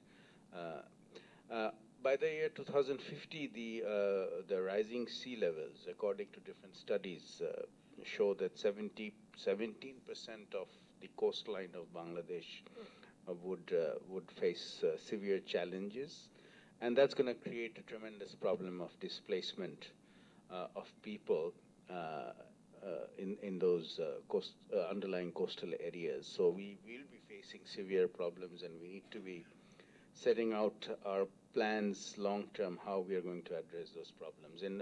Across the world, this is a 2016 statistics, almost 23.5 million people has been displaced globally because of issues of environmental degradation, droughts, and rising of the sea levels, etc. From what I have seen, as was discussed by the presenter regarding some of the concepts of the blended finance mechanism, we have seen these kind of blended finance mechanisms work successfully, particularly in Africa. There are some good examples. There is an African Agricultural Fund, which is called AAF, which is a private equity fund. It is supported by a pool of European and African development finance institutions. And at its peak, I think it was about $236 million. And basically, this fund was spent for, or was used for, capacity building of SMEs, to create linkages between outgrowers, smallholders, and basically financing on rural communities. There are also other examples like the African Agricultural and Trade Investment Fund, the African Risk Capacity Insurance Company. Insurance also plays a very critical role here. I don't think we discussed that perspective in this discussion, so perhaps we can also take that into cognizance. There's a Belgian fund called Alterfin CVBA, which is also working quite impressively in Africa. In terms of the second issue, I will come into the financing part a little bit more in detail later on. Our distinguished banker colleagues have clearly mentioned, both from formal banking and NBFIs, some of the challenges that exist in Bangladesh regarding usage of these climate funds. What I can say from the perspective of private sector, if I can relate it a little bit in greater detail, the GCF fund that we had received had some very stringent clauses attached to it, so that there were many trade bodies and chambers and associations who wanted to be the NIEs of these funds, but unfortunately they were not able to fulfill the required criteria. Hence, I think only EATCOL and PKSF are the only two entities, correct me if I'm wrong, are the ones who were eligible to use this fund. But where we have failed miserably is where these funds were needed for mitigating in the root level, in the factories, for setting up effluent treatment plants, for setting up clean production mechanisms, for setting up cogeneration facilities. We were not able to get those funds available to them. So that is a problem that is there that we need to address when we talk about SME financing going forward. The urbanization and the movement of people, one of the speakers mentioned the problem of people coming into Dhaka. We are becoming too much Dhaka-centric. So we actually have to move Dhaka out of Bangladesh if we have to address this issue very seriously. In terms of mitigation, there are some efforts that are being done. As I am also involved in the UNSCAP Sustainable Business Network, and I chair the Task Force on Disaster and Climate Risk Reduction. We, in collaboration with Asian Disaster Preparedness Center, we are actually preparing the Bangladesh preparedness plan, where we have involvement with the concerned ministry and getting the private sector engaged in these efforts. So those are good examples. For using these climate funds, particularly to target the SMEs, I think it's going to take a lot of regulatory reform because of the fact that our central bank, Bangladesh Bank, plays a very crucial role in terms of framing the necessary policies so that these kind of funds can be made available. We have seen that previously there were some good examples, but at the same time, due to the regulatory bottlenecks, we had faced some constraints. So we need to really open up about policy reform agenda here. SMEs have in Bangladesh many times they have all been facing problems of financing, and as it mentions in the paper, when the COVID stimulus was announced in April of 2020, it was actually the SMEs who actually did not get the full benefit of the stimulus package that was announced by the government, mainly the large industries who has connections with the banks, and the ready-made garment sector, because of the fact that in a very short time, the RMG sector could come up with 3 million, almost close to 2.5 million mobile banking accounts. And through those accounts, those funds were distributed. It was a success story. Then, there again, it shows some of the discussions that what they have said about using of technology. I think if we want to go ahead and set up a mechanism where we want these climate funds to go to the people that's needed, technology is going to be very, very important. So I would hope that we would be able to address those issues in terms of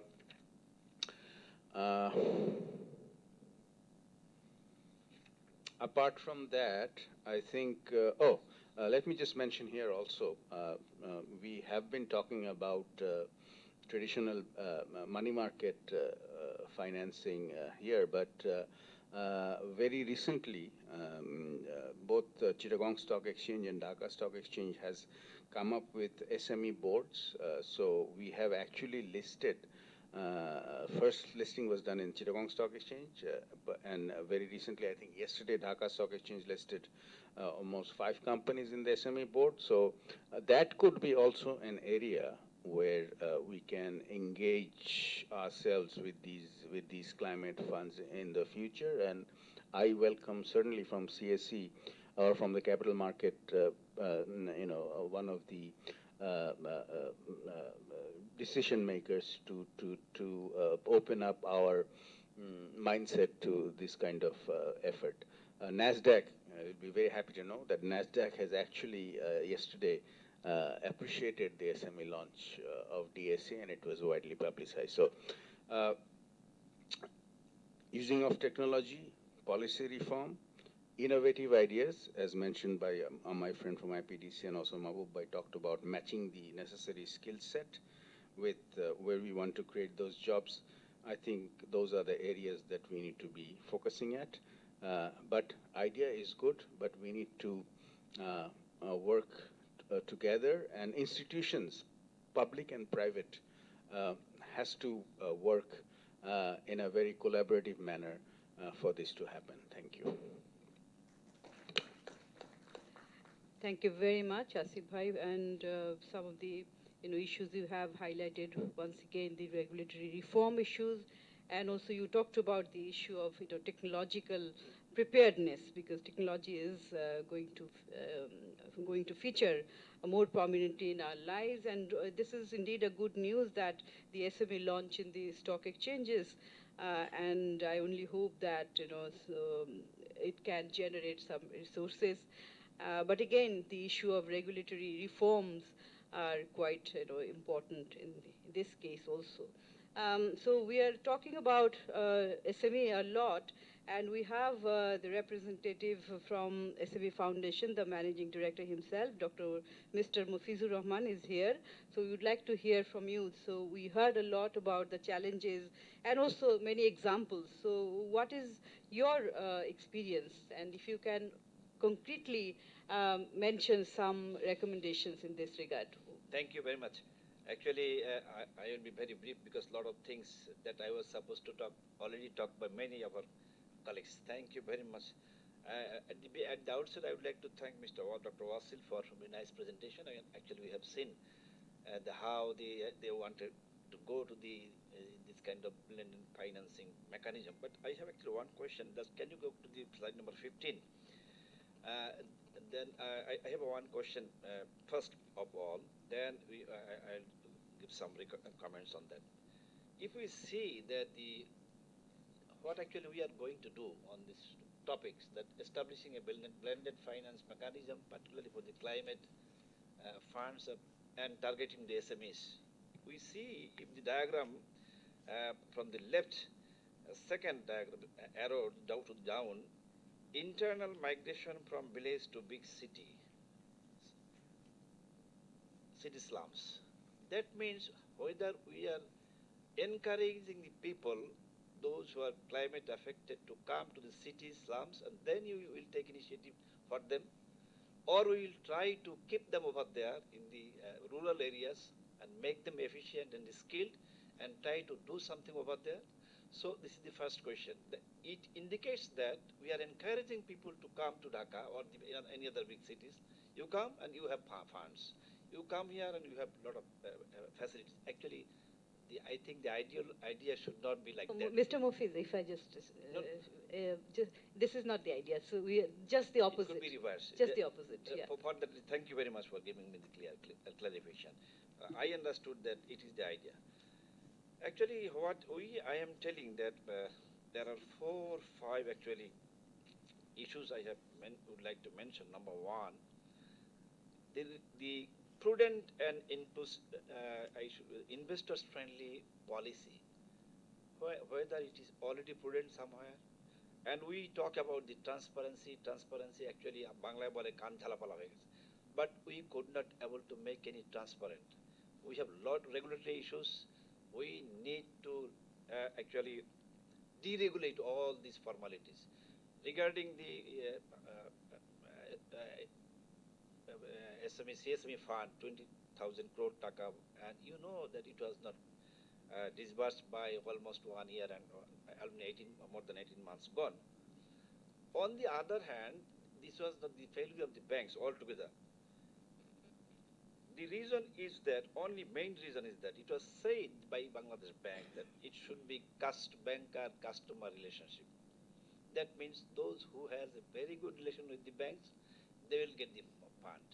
Those who do not have that relationship, definitely they will not get. And it was happened actually in case of the CSMEs. For that reason, they didn't get it. So it should be very liberal that whether the CSMEs, those who need the money for manufacturing or the trading and for their livelihood, we should provide this small amount of fund. On the other hand, I can say that SME Foundation has given only 100 crore taka by the same banks and non-banks financial institutions within less than 1.5 months. How actually we have did it? We had a very good relationship with the trade bodies and association of the SMEs in different sectors and clusters, and we make a relationship between banks, SME Foundation, and the trade bodies and the association, and actually this mechanism make it successful to distribute this 100 crore taka, and we are very hopeful that by next 3 months we will be able to distribute rest 200 crore taka. So one recommendation in this point is that we should go out of the box, not always saying that bankers-customer relationship. Let's think on these needs of the CSMEs. What is their need? And definitely, many of our colleagues said that skill. Make them skill and then give some money, and that will make actually they will have some business and it will be refunded. And another point is that how actually we can, it was mentioned here in this paper, and also Dr. Vasil said that investors fund security. How can we achieve? We have seen that the bankers fund, Hallmark, P.K. Haldar, it is the money of the people.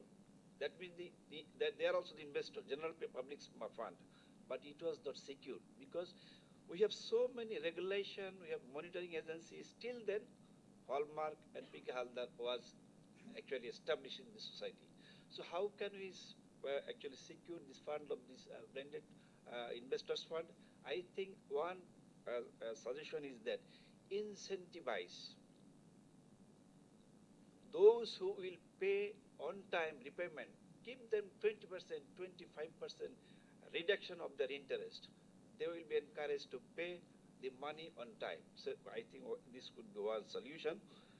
And another, actually, you said that the 3R, I would like to add one more, that is rationale, research, reflection, and revisit time and again. Revisit time and again. So that what actually happen in the field you can see and you can actually reflect accordingly. And the final point is that make it participatory. How? Actually, we have many trade bodies, association in the field for the CSME, and if we can sit with this trade body, they know the requirement, they know the problems of the CSMEs within their vicinity, and they can suggest accordingly. And I think that would be more appropriate for actually the funding or the ensuring or the securing this blended fund. And my final point is that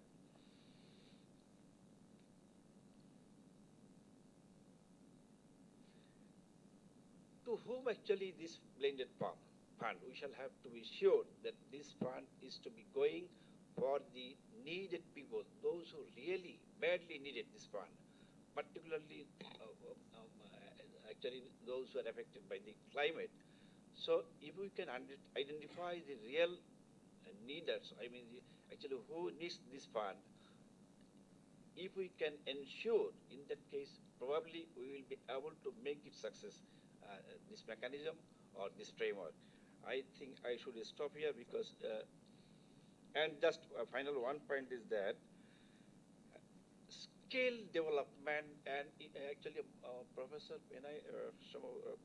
probably Professor Enamul Haq was saying that skill development and fund could be correlated together.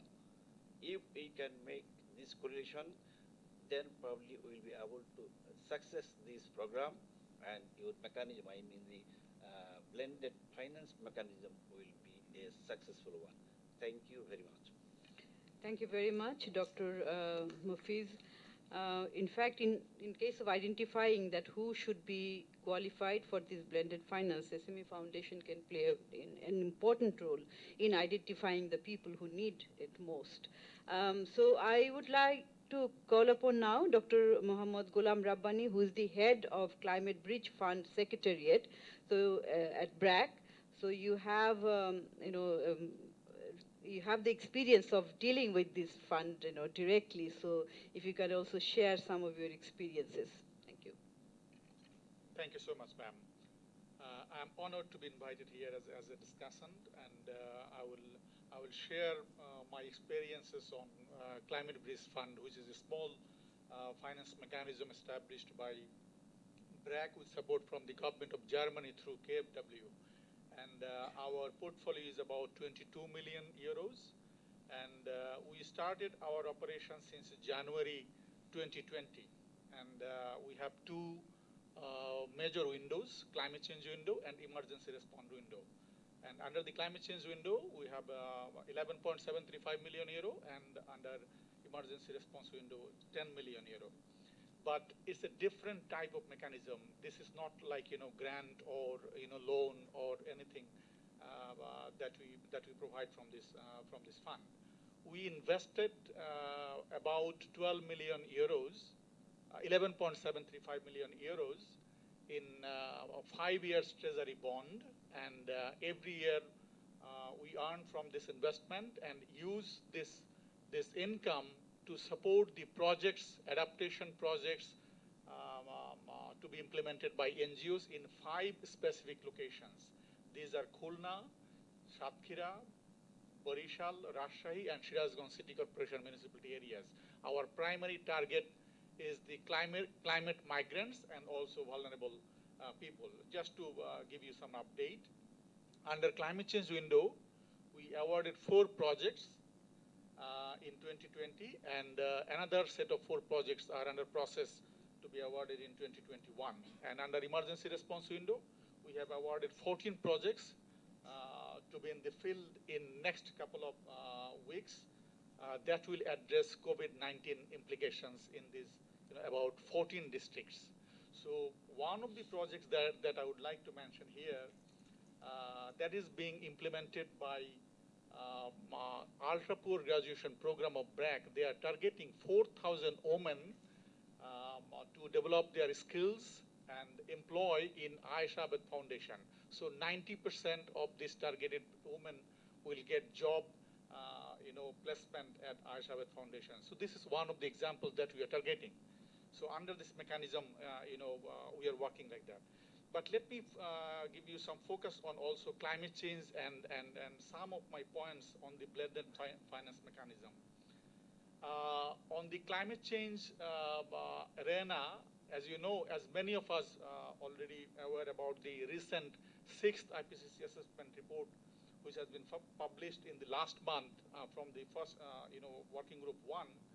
And according to this report, the world is facing at least 1 degree centigrade temperature since 1970. And this will be increased further because in last 2,000 years, the last decades from 2011 to 2020 was the highest temperature that the world faced. And if you look at the sea level rise, the sea level rise increased from 1.3 million millimeter per year from 1971 to 2006, and now it is 3.7 millimeter per year in 2018. So this is the 2 phenomena that we see. But interestingly, many people assume that climate change is a single hazard. No, climate change is a hazard which is in combination of dozens of hazards. Which are those? The primary elements, the temperature, rainfall, and the secondary elements, cyclone, sea level rise, salinity intrusion, which is called as a silent killer in the coastal zone, 19 out of 64 districts in Bangladesh. So flood, which is being aggravated, drought, and so on. So these are the hazards.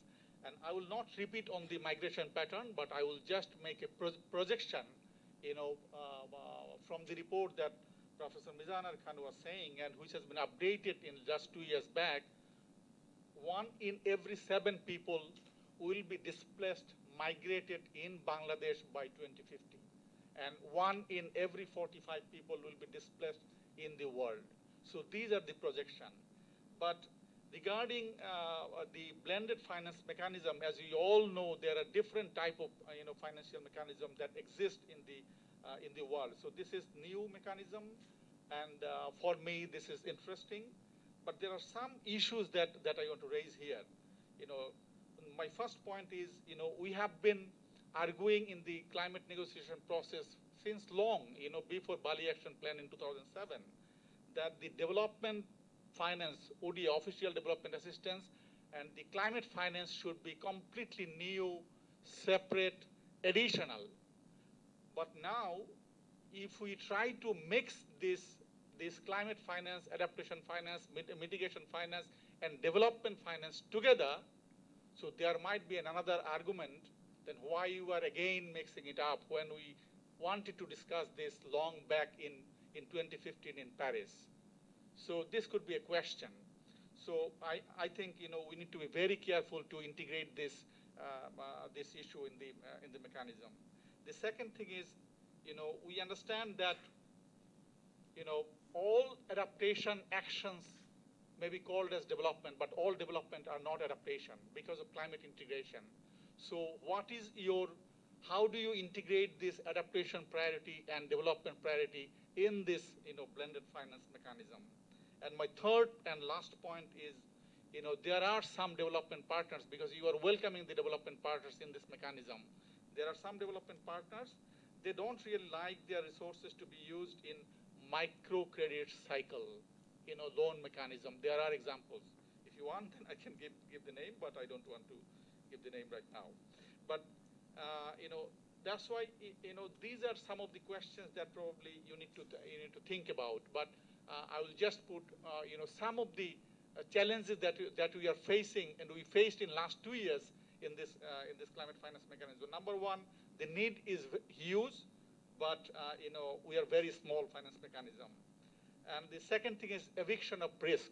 Whenever you plan to support the slum population, everywhere you go, Khulna, Rajshahi, Barishal, Satkira, Shirazganj, there is a risk of eviction because most of the people are staying in the land of either railway department or other department of the government organization. And the second point about the challenges is a lot of people are asking me a question which was just mentioned by our SME head here. They are asking question whether you are actually supporting the climate migrants or you are attracting the people from the rural areas, from the origins to this urban areas destination. Thank you so much. Thank you very much, Dr. Rabbani, for highlighting some of the very critical issues. In fact, the amalgamation of fund, climate fund, which is real, sometimes we get confused. This is a very important, issue. And other examples you have brought out, which are very good, and we'll have to, really think through when you propose such a financial mechanism. I have on the list 2 other designated discussants, then I have to open. I must say that we are running behind, so I would like to request our speakers to, to be very concrete and to the point. So I have Ms. Baul Asif Siddiqui now, who is the Senior Executive Vice President, Head of Credit Risk Management and Sustainable Finance of the Citibank Limited. Thank you. Thank you for giving me the opportunity. Actually, we already know what is the objective of today's session is just reducing the forced migration from the rural areas to the urban area. And mainly this addressed through the job creation in the SME sector. Why SME sector? We see, I have seen in the Mr. Wassel, the research that 25% of the GDP is contributed by the SME, and in the value addition of manufacturing side, actually contribution is 45%. So there, basically, SME is contributing in a significant part in the economic growth. So that's why the SME is most important here. On the other hand, all the financing are in Bangladesh is heavily dependent on banks. Okay, and I think the financial system is heavily dependent on banks for the corporate lending and also for the SME lending in the both sides. Capital market is yet to play the significant role here comparing to the banks. And banks in the business of, it's a profit-making organization. We deal with public money. Most of the banks are public limited as well. So we need to make profit, and we are in the business of risk management. So we need to ensure then the return. So when we are lending to SME, we have to think about the default risk, and default risk has a price, has a risk premium. So we know that by this time the pricing has interest rate as a ceiling. We have a cost has almost we have a ceiling, minimum deposit rate. So we have a risk premium, and we have to make profit. So in this side, it's already challenging to finance SME, where the banks' models are brick and mortar model. So still, it's the operating cost is high, not less than 1%. For some banks, it's more than 1%. But still, the banks are financing SME, and the default rate in the SME segment is also higher than the corporate side and the retail side, even in the credit card side as well. So how to make this balance, the objective of increasing the SME segment financing and the managing the risk. So the question comes then whether there will be any credit guarantee scheme in this blended finance. We are also struggling with the legal system of the country where when the default case, the legal implications and the process is very lengthy and costly. So the policy has to be changed so that the financing to SME and the legal process are more simplified and faster for bank and less costlier for the bank. If we come to this blended finance, the climate fund, we are not sure about as the lender what is the operational model of this climate fund. How will be the due diligence? We have experience in the corporate segment that the foreign finance fund is refinanced by the central bank or any other process. The due diligence process is very rigorous. Whether this due diligence of this fund is simplified or it's very complicated, whether this SME are, it's viable for them to have a very complicated. It's not. So it has to be simplified. On the other side, basically central bank is keeping a strong role. I think this is not mentioned. You know that from 2011, central bank has introduced policies of the green finance and the evolution is started. The revised policy came in December 2020, where the sustainable finance policy defines that each and every bank out of their total disbursement, 20% disbursement of any all total loan, there are some deductions, net loans has to be 20% in sustainable finance, within which there is a subset that 5% of their term loan disbursement have to be green finance. So now banks are already encouraged and almost compelled to come into this sustainable in view of the sustainable development goal, and the CSR also part of the sustainable finance. And to make it more compelling, central bank has introduced the sustainability rating, where there are some components. Their sustainable finance is one component, green finance is one component, core banking stability is a component, CSR, and the service coverages are component. So from the banking side, and I think the local banks are keeping a greater role in the sustainability side. Now we need, but these efforts maybe are fragmented. It's not having a, is a comprehensive strategy that is missing. But I think the sustainability rating and these sustainable finance policy gradually will lead to this banks to the, as a complete or comprehensive strategy. Now the question again, some of our participants here also talked about the capability or the capacity building. And I'm not sure who will take this ownership, okay? Who will be the apex body to ensure this capacity building of these private sector, the SME entrepreneurs, SME segment related all the stakeholders, and how these financial institutions will be aligned with that. So there is no still linking between these two sides. And we also talked about the digital banking side. I think most of the banks are heavily investing on digital side, but it's not visible now. But I think within 5 years, I think in the digital perspective or digital side, there will be significant development. So I don't think this digital side is the main obstacle at this moment. Main obstacle is getting the finance and mitigating the risk. And central bank or the government can help by giving a credit guarantee scheme. And the credit guarantee scheme terms and conditions will have to be again reasonably priced. Central bank has started one for the micro and the small finance, where the structure is not very attractive to the financial institutions.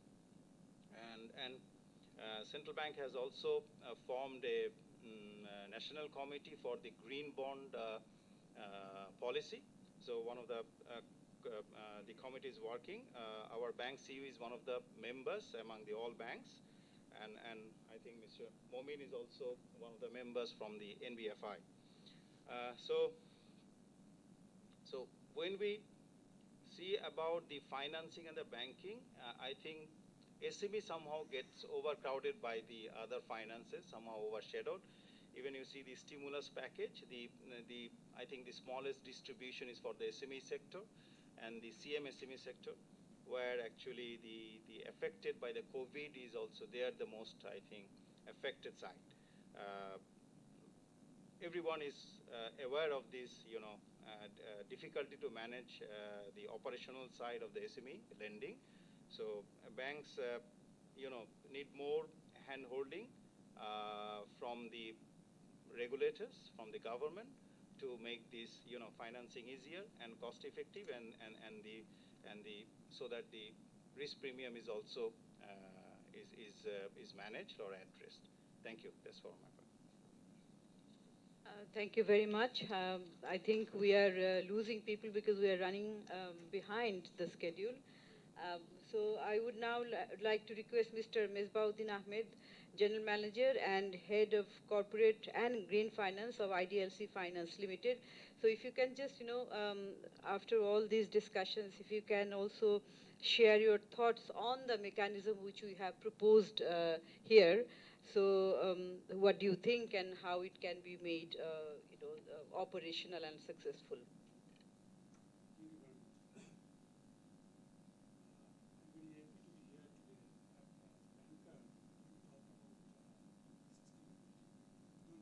Your microphone, please. Yeah. No. Sorry. Let me repeat again. I'm very happy to be here today. In fact, you were out of time. But as a banker, we hardly talk about sustainability, people, and planet. So this is a forum that we can talk at least about our existence, that we already hear from the dignitaries. Regarding the paper, I am very happy to see that they have started, and CPD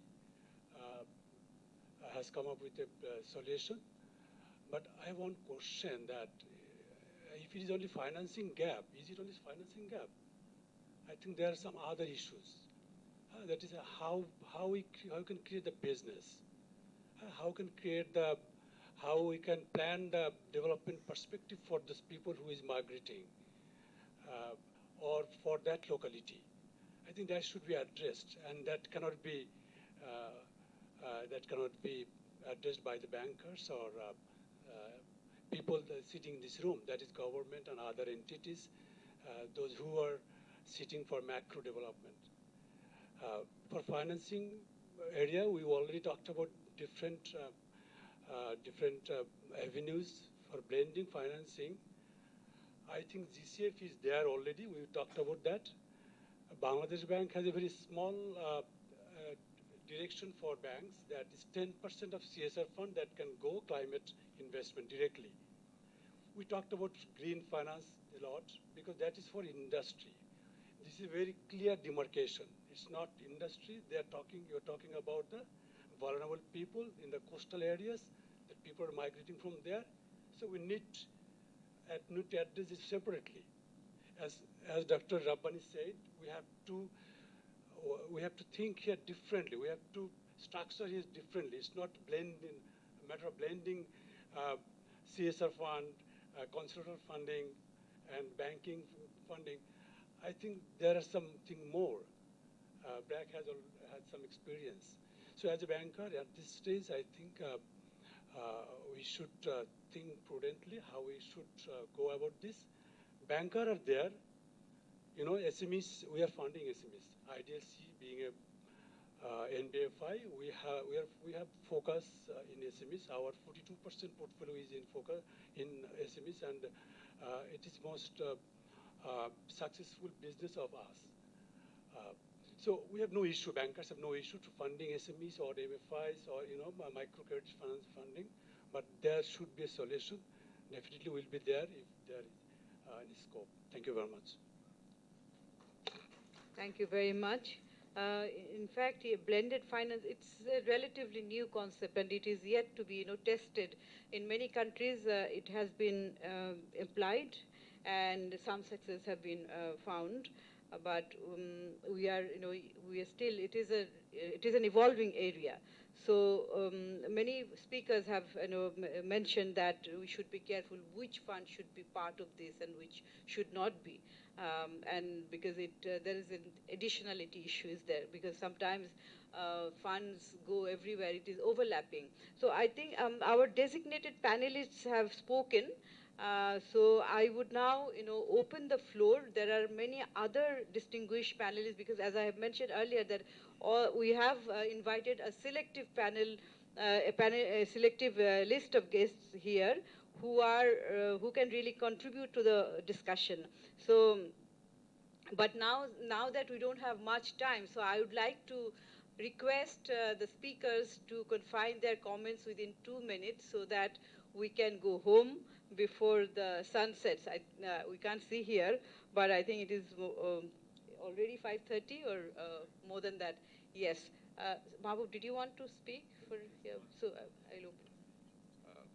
Not to defend anything and others, just to compliment. I think the title about the blended finance, what I'm just hearing from many different distinguished speakers, if we can put into the context of blended risk sharing, because what is actually coming up is the risk sharing.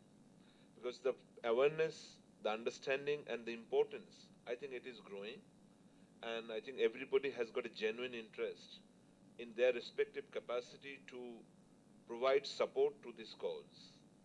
What is not really very constructive or final, I would not say the finalize, it's just what is needed at this moment is that bankability. I know that I'm coming from the banking angles, but we have also seen some of the other initiatives, not necessarily with the climate only, but I think the point about that, how can we make it bankable? And bankable, it doesn't need to be only the bankers and others, but also the financiers. And that comes with the framework of the risk sharing. So put it in the context of the blended risk sharings. There has been a few comments about the regulators. And of course, so far that our experience says that it is again the case of the fund is there, but it's not necessarily the bureaucracy. It's actually that, they go by the channels of the banks, and when there is bankable projects, I think the fund is actually accessed. When there is a confusion about the bankability, because the central bank actually is asking relationship is not necessarily the relationship of personal relationship. Relationship with the bank and the customers actually based on the creditworthiness, the understanding of the risk measures, and that's why the relationship is coming up. Lastly, that the point about the sector, again I'm reiterating, the sector and skill sets, as well as the development partners, because otherwise it gets too congregated, too broad to really get focused on. If I'm hearing from BRAC or others, okay, 5 locations, 3 projects. So that's how I think it's important to understand the scalability, the problems, and the solutions, so that special purpose vehicles are also made to channel those funding for the right reasons and for the right purpose, so that the funding gets repaid, and end of the day, it creates a credibility to the more funders or to the more channels that they would come back with. And I'll stop there. Sorry for taking this again in 2 minutes. Thanks. No, thank you. That's very useful. Yes, please. If you can identify yourself and then, just within 2 minutes. Thank you. Sure. First of all, Assalamu alaikum and good afternoon, everybody. Thank you to the presenter, Dr. Wasil bin Sadat, for giving a very wide view, broader view of this new concept, blended finance mechanism. So I'll just put my suggestion or comment, whichever way it goes, in a very, very concrete form. So there are 2 particular components. Oh, did I actually introduce myself? I'm Azreen Karim. I'm working as a research fellow at the Bangladesh Institute of Development Studies. So basically, I've been working in this area, like on natural disasters, climate change, and economic development for quite some time. So from my own point of view, I just wanted to put forth two specific points. Agreeing with most of the financial sector representatives present here, I totally agree with them that there has to be a sustainability stage in the implementation stages, in addition to what has been proposed here. And my specific suggestion is, can we actually think that how we can probably incorporate the local communities in this process? Can we actually think of creating a community-based microclimate fund, for example, where $1 investment can have a multiplier effect and could be thought about as a reinvestment type of idea, which can probably give us a new idea to redesign a new climate business model as well. So that's one thing. And another thing, I think, because this particular study is giving us a generic framework, perhaps we have missed out one point, which is the identification strategy. If the climate affected people, who are the climate affected people? This is very important, of course. And how to identify the climate migrants? Academicians are struggling with this definition for quite some time, and this will be on the board in the coming decades as well. So exactly identifying the climate migrants, because that is an issue when you are going to think about the outreach of this fund as well. Because we know that the targeting or mistargeting issues in the social safety net sector has been there for the last 50 years, and that's huge. So even if you generate this money, whether you are terming it as climate finance or blended finance, whichever way it goes, this could be a major reason for the failure of this climate fund management as well, if you can't identify the real targeted climate affected people. So that's how I concluded here, and probably there are a lot of other suggestions which should also be coming. So thank you very much. Thank you, CPD, and thank you, Famidab, as well. Thank you. Thank you, Azrin. Thank you for these two concrete and very important points, actually. So we have in the scheme, we have a phase called diagnostic phase, but it will have to be elaborate to take, your point into account, that is identification of those victims. Rightly pointed out what happened in case of social safety net targeting. So I saw a hand here. Yes, please. Yeah, thank you very much. This is Kaisar Hamid. I work for Bangladesh Finance as MD and CEO. Just few suggestions we can adopt with this very fantastic research. Like the business model we were talking, basically bank and financial institution cannot go or jump into this business financing because of many limitations as far as we are talking about the coastal and cyclone areas. So the business model could be the collaboration with the micro credit financial institutions, with the MFAs, and the bank and financial institution, because the acquisition, the payment integration, and funding solution, these three has to be collaborated so that we can actually address these particular areas. And we need some regulatory support, like exemption of CIB and other documentation for this particular size of loan and areas, so we can actually extend our financing solution to this segment. And we know the cost of migration of these people to urban areas is much higher than, I think, the interest rate the government and other donor agencies can actually subsidize here. So I don't think the cost of fund will be very challenge here if we get the support from central bank and government. But the risk sharing model has to be also identified. As we are talking about the collaborative business model, so the risk sharing with the MFIs, bank, financial institution, and MFS, if we can address this, so I think we can actually address this segment. Thank you very much. Thank you very much. Yes, please introduce yourself, and if you can just, focus specifically what. I'll try to be short, very short. That is this is Najmul. I work with Action Aid Bangladesh, and particularly I work with the young people. So I was thinking actually when the presentation was being made and all this discussion, so I was thinking, what is the analysis of, you know, vulnerabilities in the local context? So, and what are the social aspects that we are talking about? You know, and we all have talked about the migration. So probably, you know, we need to look into the livelihood. We need to look into the issues of dignity and also protection.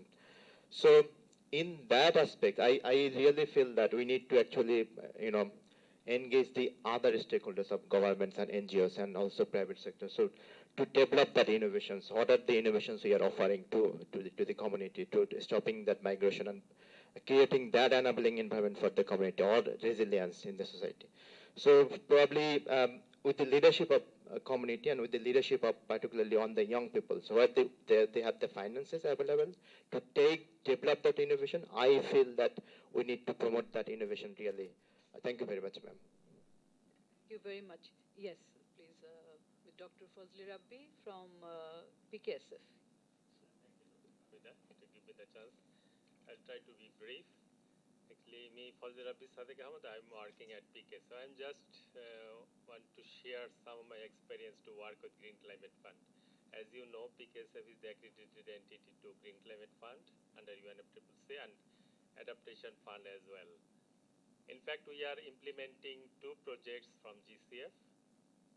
I learned something from my previous speakers, but few things I think it's very important and need to be addressed. One thing actually, maximum of you are banker, and so you are speaking on risk sharing, bankable project. But if you think the vulnerable areas of Bangladesh, not only coastal, flood, flash flood, even drought as well, hilly areas, our government census, it is around 20-25% poor, 12% ultra poor. If we consider the COVID situation, it might be 30-40%, and they are mostly climate vulnerable. In that case, adaptation is our priority, as you say something. So to address the problem of vulnerable and poor people, if you think on risk sharing and bankable projects, I think it will not work for them. So in that case, I think the research title is very important. In that case, blending financing, government, private sector, grant, loan, and other instruments should be blended to address the real issues of climate vulnerable people. We are implementing, that is actually blended grants and loan, both together. Because the poor people adaptation projects, it does not generate any revenue. So bankable projects will not work there. If you go the document in Bangladesh, it is implementing a project. It's big project, 250 million, but it is mitigation. And it is everything loan. But for addressing the poor people resilience issue, you cannot do that. Regarding migrants, both nationally and internationally, climate migrants is not recognized globally under UN as well. So there is no funding provision in globally yet for climate migrants. We are pushing for that at COPs and in the coming COPs as well, that migrants and internally displaced people, migrants, responsibility is their own country. You cannot get funding from overseas because it is not recognized. So for climate migrants internally, there might be some international protocol or something like that, so that international community could address that. Something we are talking on insurance, something we are talking something, but it is not practical still now. There is some research going on. So I think I'm going to be brief. I think CPD could work to make a model so that adaptation projects could work with blended, with public-private partnerships. Because internationally, globally, there is no accepted model to address the climate change adaptation issues. It is a needed agenda globally. And another thing actually, there is no internationally accepted definition on climate finance. That is another ambiguity internationally. It is actually politics between developing, and developed countries are not wanted to make a definition on climate finance. But in UNFCCC document, there is some provision that climate finance should be new and additional. There should not be double counting. Everywhere you will get the climate finance double counting. In fact, it is in the ODA, it is in the climate finance, it is in the food security, it is in the climate finance. So double counting is very much prevalent. And if you see the website, you will get the calculation of international climate finance is different in different websites, in different research.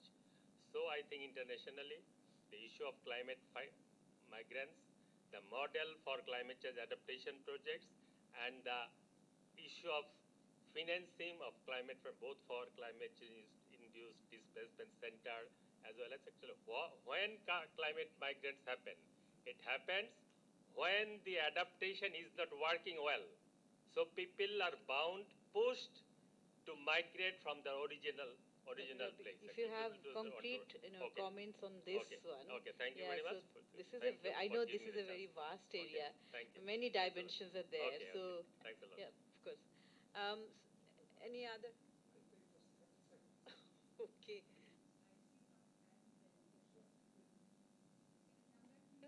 Yeah. So please, please be considerate. Looking at the time, please. Yeah, thank you. My name is Ishtiyaq. I work for East West University as a senior lecturer at the economics department. Thank you, Wasil bhai, to present this articulation. And I would rather say, I was working on a paper last year, and it was like local solutions to the global climate change problems. So basically, one of the examples that I want to flag is I was working on floating agriculture. So basically, they were dealing with waterlogging problem, which is a climate change program, and the communities through floating agriculture are trying to absorb that challenge. So these are the issues that we need to list or identify as a researchers, and then we need to think whether these are scalable projects, and if we scale up, what are the intended and unintended benefits it is going to give to the societies back, and that's how we actually can link this blending finance concept with SME sectors as well. So listing these local solutions that are happening, we need to identify those things and gradually takes those on board to discuss further whether these are scalable or not. Thank you. Thank you, Ishtiyaq, for this concrete suggestions.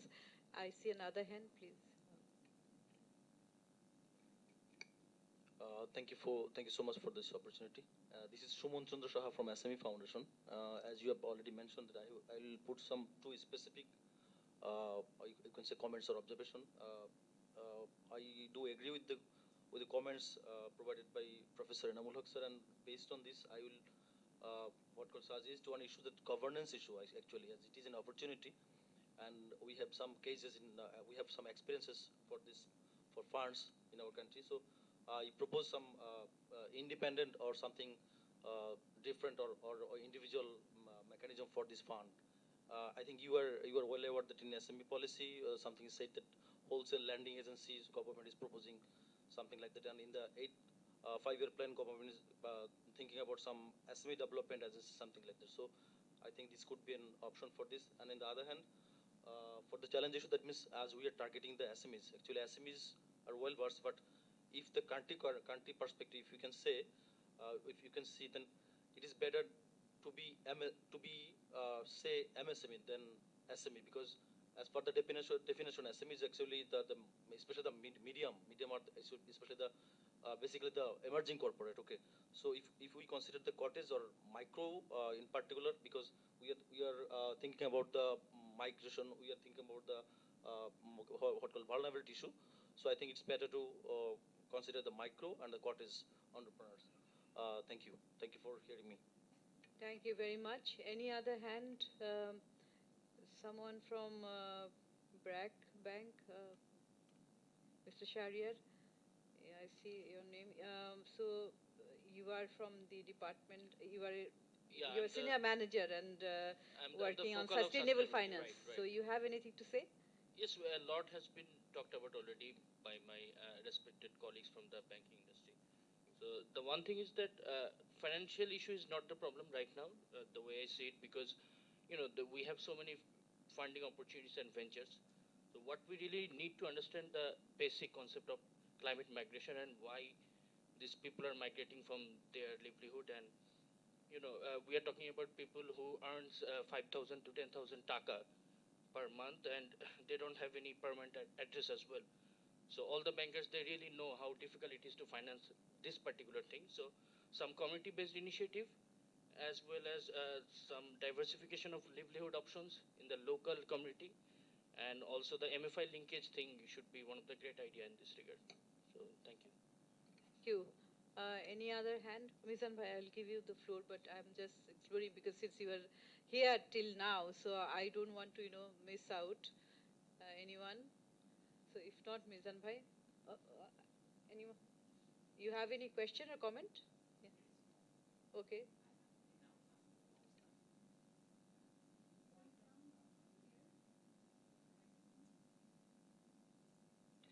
Thank you. Can you hear me? So I'm Inam from Oxfam. I'll be talking about a very pertinent issue. We cannot delink blended climate finance from climate justice. We have to be cautious about it. And since we are talking about blending, there must be a parameter to assess the success, and that should be whether this new mode of finance is going to reduce inequality or is it going to increase it. So that will be important to look at that macro level, and there should be a strong ethical screening system so that we can ensure that there are no irregularities, especially because there are commitments that come with climate finance. We cannot perhaps negotiate and give up on some of those aspects because they were achieved after a long struggle. Thank you. Thank you very much for again highlighting the issue of accountability through screening. So I don't see any other urgent need to talk, but Mizan Bhai, over to you, and then I'll go back to the Thank you. speaker. Thank you. In response to the bankers' friends' comments about making smaller and satellite towns migrant-friendly, we at ICAD have been working for the last 3 years on the model that we call climate-resilient migrant-friendly towns. And we have published our ideas in Science magazine just 3 months ago. If you want, I will share with you and you can share. Another point is, as a climate finance negotiator, I can vouch for the fact that international money will not flow to the most vulnerable country. It will flow to those countries having better fiduciary management system, where we lack. Thank you. Thank you very much. I would come back to Gary, but before that, Wasil, I'll give you just 2 minutes. We don't respond because this is not, we won't be able to make up. So just whatever you have to say. Yes, thank you.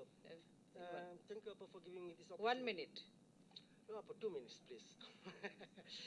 Okay. So there are like two particular issues. One is like this is a generic model we have developed here, and the use of this blended financing mechanism not only for the climate issues, and there is a basic difference between the modality of blended finance and venture capital mode. The thing is, you first need to define a particular development challenge, and you need to select an impact or high impact intervention to address that challenge. So, and then once you do that, then the blended finance and then the donors, public institutes will do something, given there is a regulatory framework that will attract the private capital flow so that actually so the investment need is fulfilled. Of course, it must be the intervention. You will see that will say that it will have high impact, it will be scalable, and also it will be the gradually it will implemented. So, and there will be that risk sharing mechanism. So here comes the concessionary part of the blended finance, okay? So that's the thing, so it's not all about the profit-making mindset, okay? And the donor fund and the concessionary part will actually give some partial risk sharing and that sort of thing. And we put a lot of things here. And I know that all these things need to be dig further, and a lot of issues will come out. And I basically agree with most of the issues they have raised. But what I would actually request to the financial from the colleagues from the financial institutes, you can think from that angle, okay? So because you will have some fund that can partially eliminate the risk, so that the high risky projects can be financed, and that's why that, and just to. I think that will depend on the risk appetite that we'll have. I'm sure that every organizations which are in the business of financing, that we are delinking the two part. One part is the development fund, the CS fund donation. That's all right. No. But when it comes to a bankable, no, then it has to have some risk appetite also. Yeah. So that is the mindset and that sort of thing, and also the regulatory. There are a lot of things, but that's a new idea. That's a new idea, basically, the blended finance, which I think that the people in the financial institutes should actually give a serious thought, because that is the future of the development financing. So, and here also there is actually no confusion here. Here we basically first define a development challenge, and then that is the migration, internal migration, okay? So that's the development challenge. And then it requires a high-level change. So that high-level change is the employment generation by the SME. Okay, and for that we define an intervention. So that is a clear, but that intervention is a risky intervention. So who will finance it? So we conceptualize it. So why not try the blended finance? Yeah, okay, Wasil. I think a lot of discussion to and No, fro, and then it will depend. Because, floating an idea, particularly in the financial sector, it is not so easy. So it takes a lot of effort and time as well. So we might have to sit one-on-one or in a smaller group, many more times probably. If you, yes?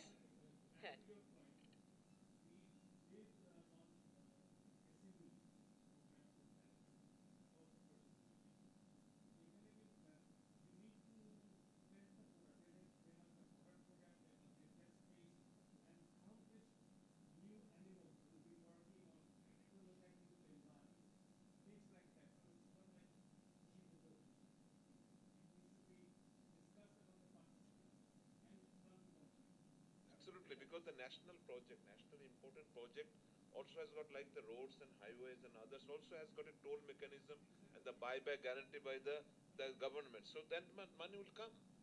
And that's how the development project has also been financed for a long-term reasons. I must say that we got a lot of idea, so which we'll need to pursue, and we'll have to study and also interact more. But before we conclude, Gary, if you want to, have some concluding thoughts, very briefly, I would like to request you. Yeah, I'll be very brief. Firstly, look, a really good conversation, and I just wanted to pick up on a few things that firstly, I think absolutely it has to make money, it has to be profitable for the banks, it has to be bankable, otherwise it doesn't make sense, right? And the logic, I think, very much is that to reduce the risk, so you incentivize investment from the private sector, because you could see that you could make money out of this without too much risk. And if it works, then the potential is you don't need the grant funds any longer. I mean, if you can demonstrate that the money is being made. I'll give an example. I mean, it's obviously a different country, different context and everything. But Myanmar introduced a blended finance system like this a few years ago, and there were the similar sorts of concerns. And the idea was that they would take first risk, is around about $10 million, and they thought that potentially they could leverage 30 million on top, maximum. But the reality was, because the banks started lending into this, what they considered to be risky situations, they didn't have to draw down on that 10 million. And in fact, so they just kept adding and adding and adding to the point that now it's like 16 times, 16 private sector dollars to every one. And that buffer is still there to this day. So the logic is you can start to incentivize greater risk, but that risk isn't necessarily realized. Maybe that you get the payback from the SMEs, etc. So that's just one point to consider. And the logic is around prosperity, which was brought up also. That this is $145 billion that is required to support the current situation. We're not talking about small change here. So how can we support a system which will enable, with confidence, the private sector to invest more? So this is a little, I think, what we're talking about here. And the other point I would also just like to raise is the point: how targeted is this fund? I think there's a big risk, and I think we've seen this in other contexts. If you target Rohingya and you don't target the host community, you have a big problem. And so, rather than thinking of it in those terms, would it be possible to be thinking around the climate migrants provide an opportunity to create a fund which is blended, which can support the development of secondary cities to be more adaptive.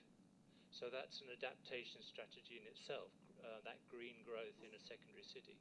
So the members in that city don't see these migrants coming to take their jobs, but instead are also getting jobs through this process, but there aren't enough people within that city without drawing on climate migrants to come and add to that environment, if that makes sense. So the logic being that a fund of this kind would not just support climate migrants, but it would also support other people within those cities to build a greater, more prosperous city, which would then encourage climate migrants to come there. It's just a thought about how we could potentially approach this issue. But I'll end there. Thank you. Thank you very much, Gary, for that clarification. Indeed, in fact, it also has a multiplier impact, in fact, on the whole economy. But I wouldn't dare to summarize, and there's no time. And first of all, and then secondly, and most importantly, whatever has been said by the experts in the sector, and I cannot really, comprehend that within a short period of time. But I would like to thank each and every panelist, each and every speaker, and all of you we also have some limited number of media people, friends from the media. So those who are here, thank you very much. And I would also like to thank my colleagues who are giving the support from our Dialogue and Communications Division, and also from the Research Division.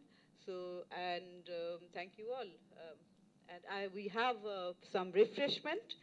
And I would also like to add that this program was live streamed, and we had 550 views in the Facebook.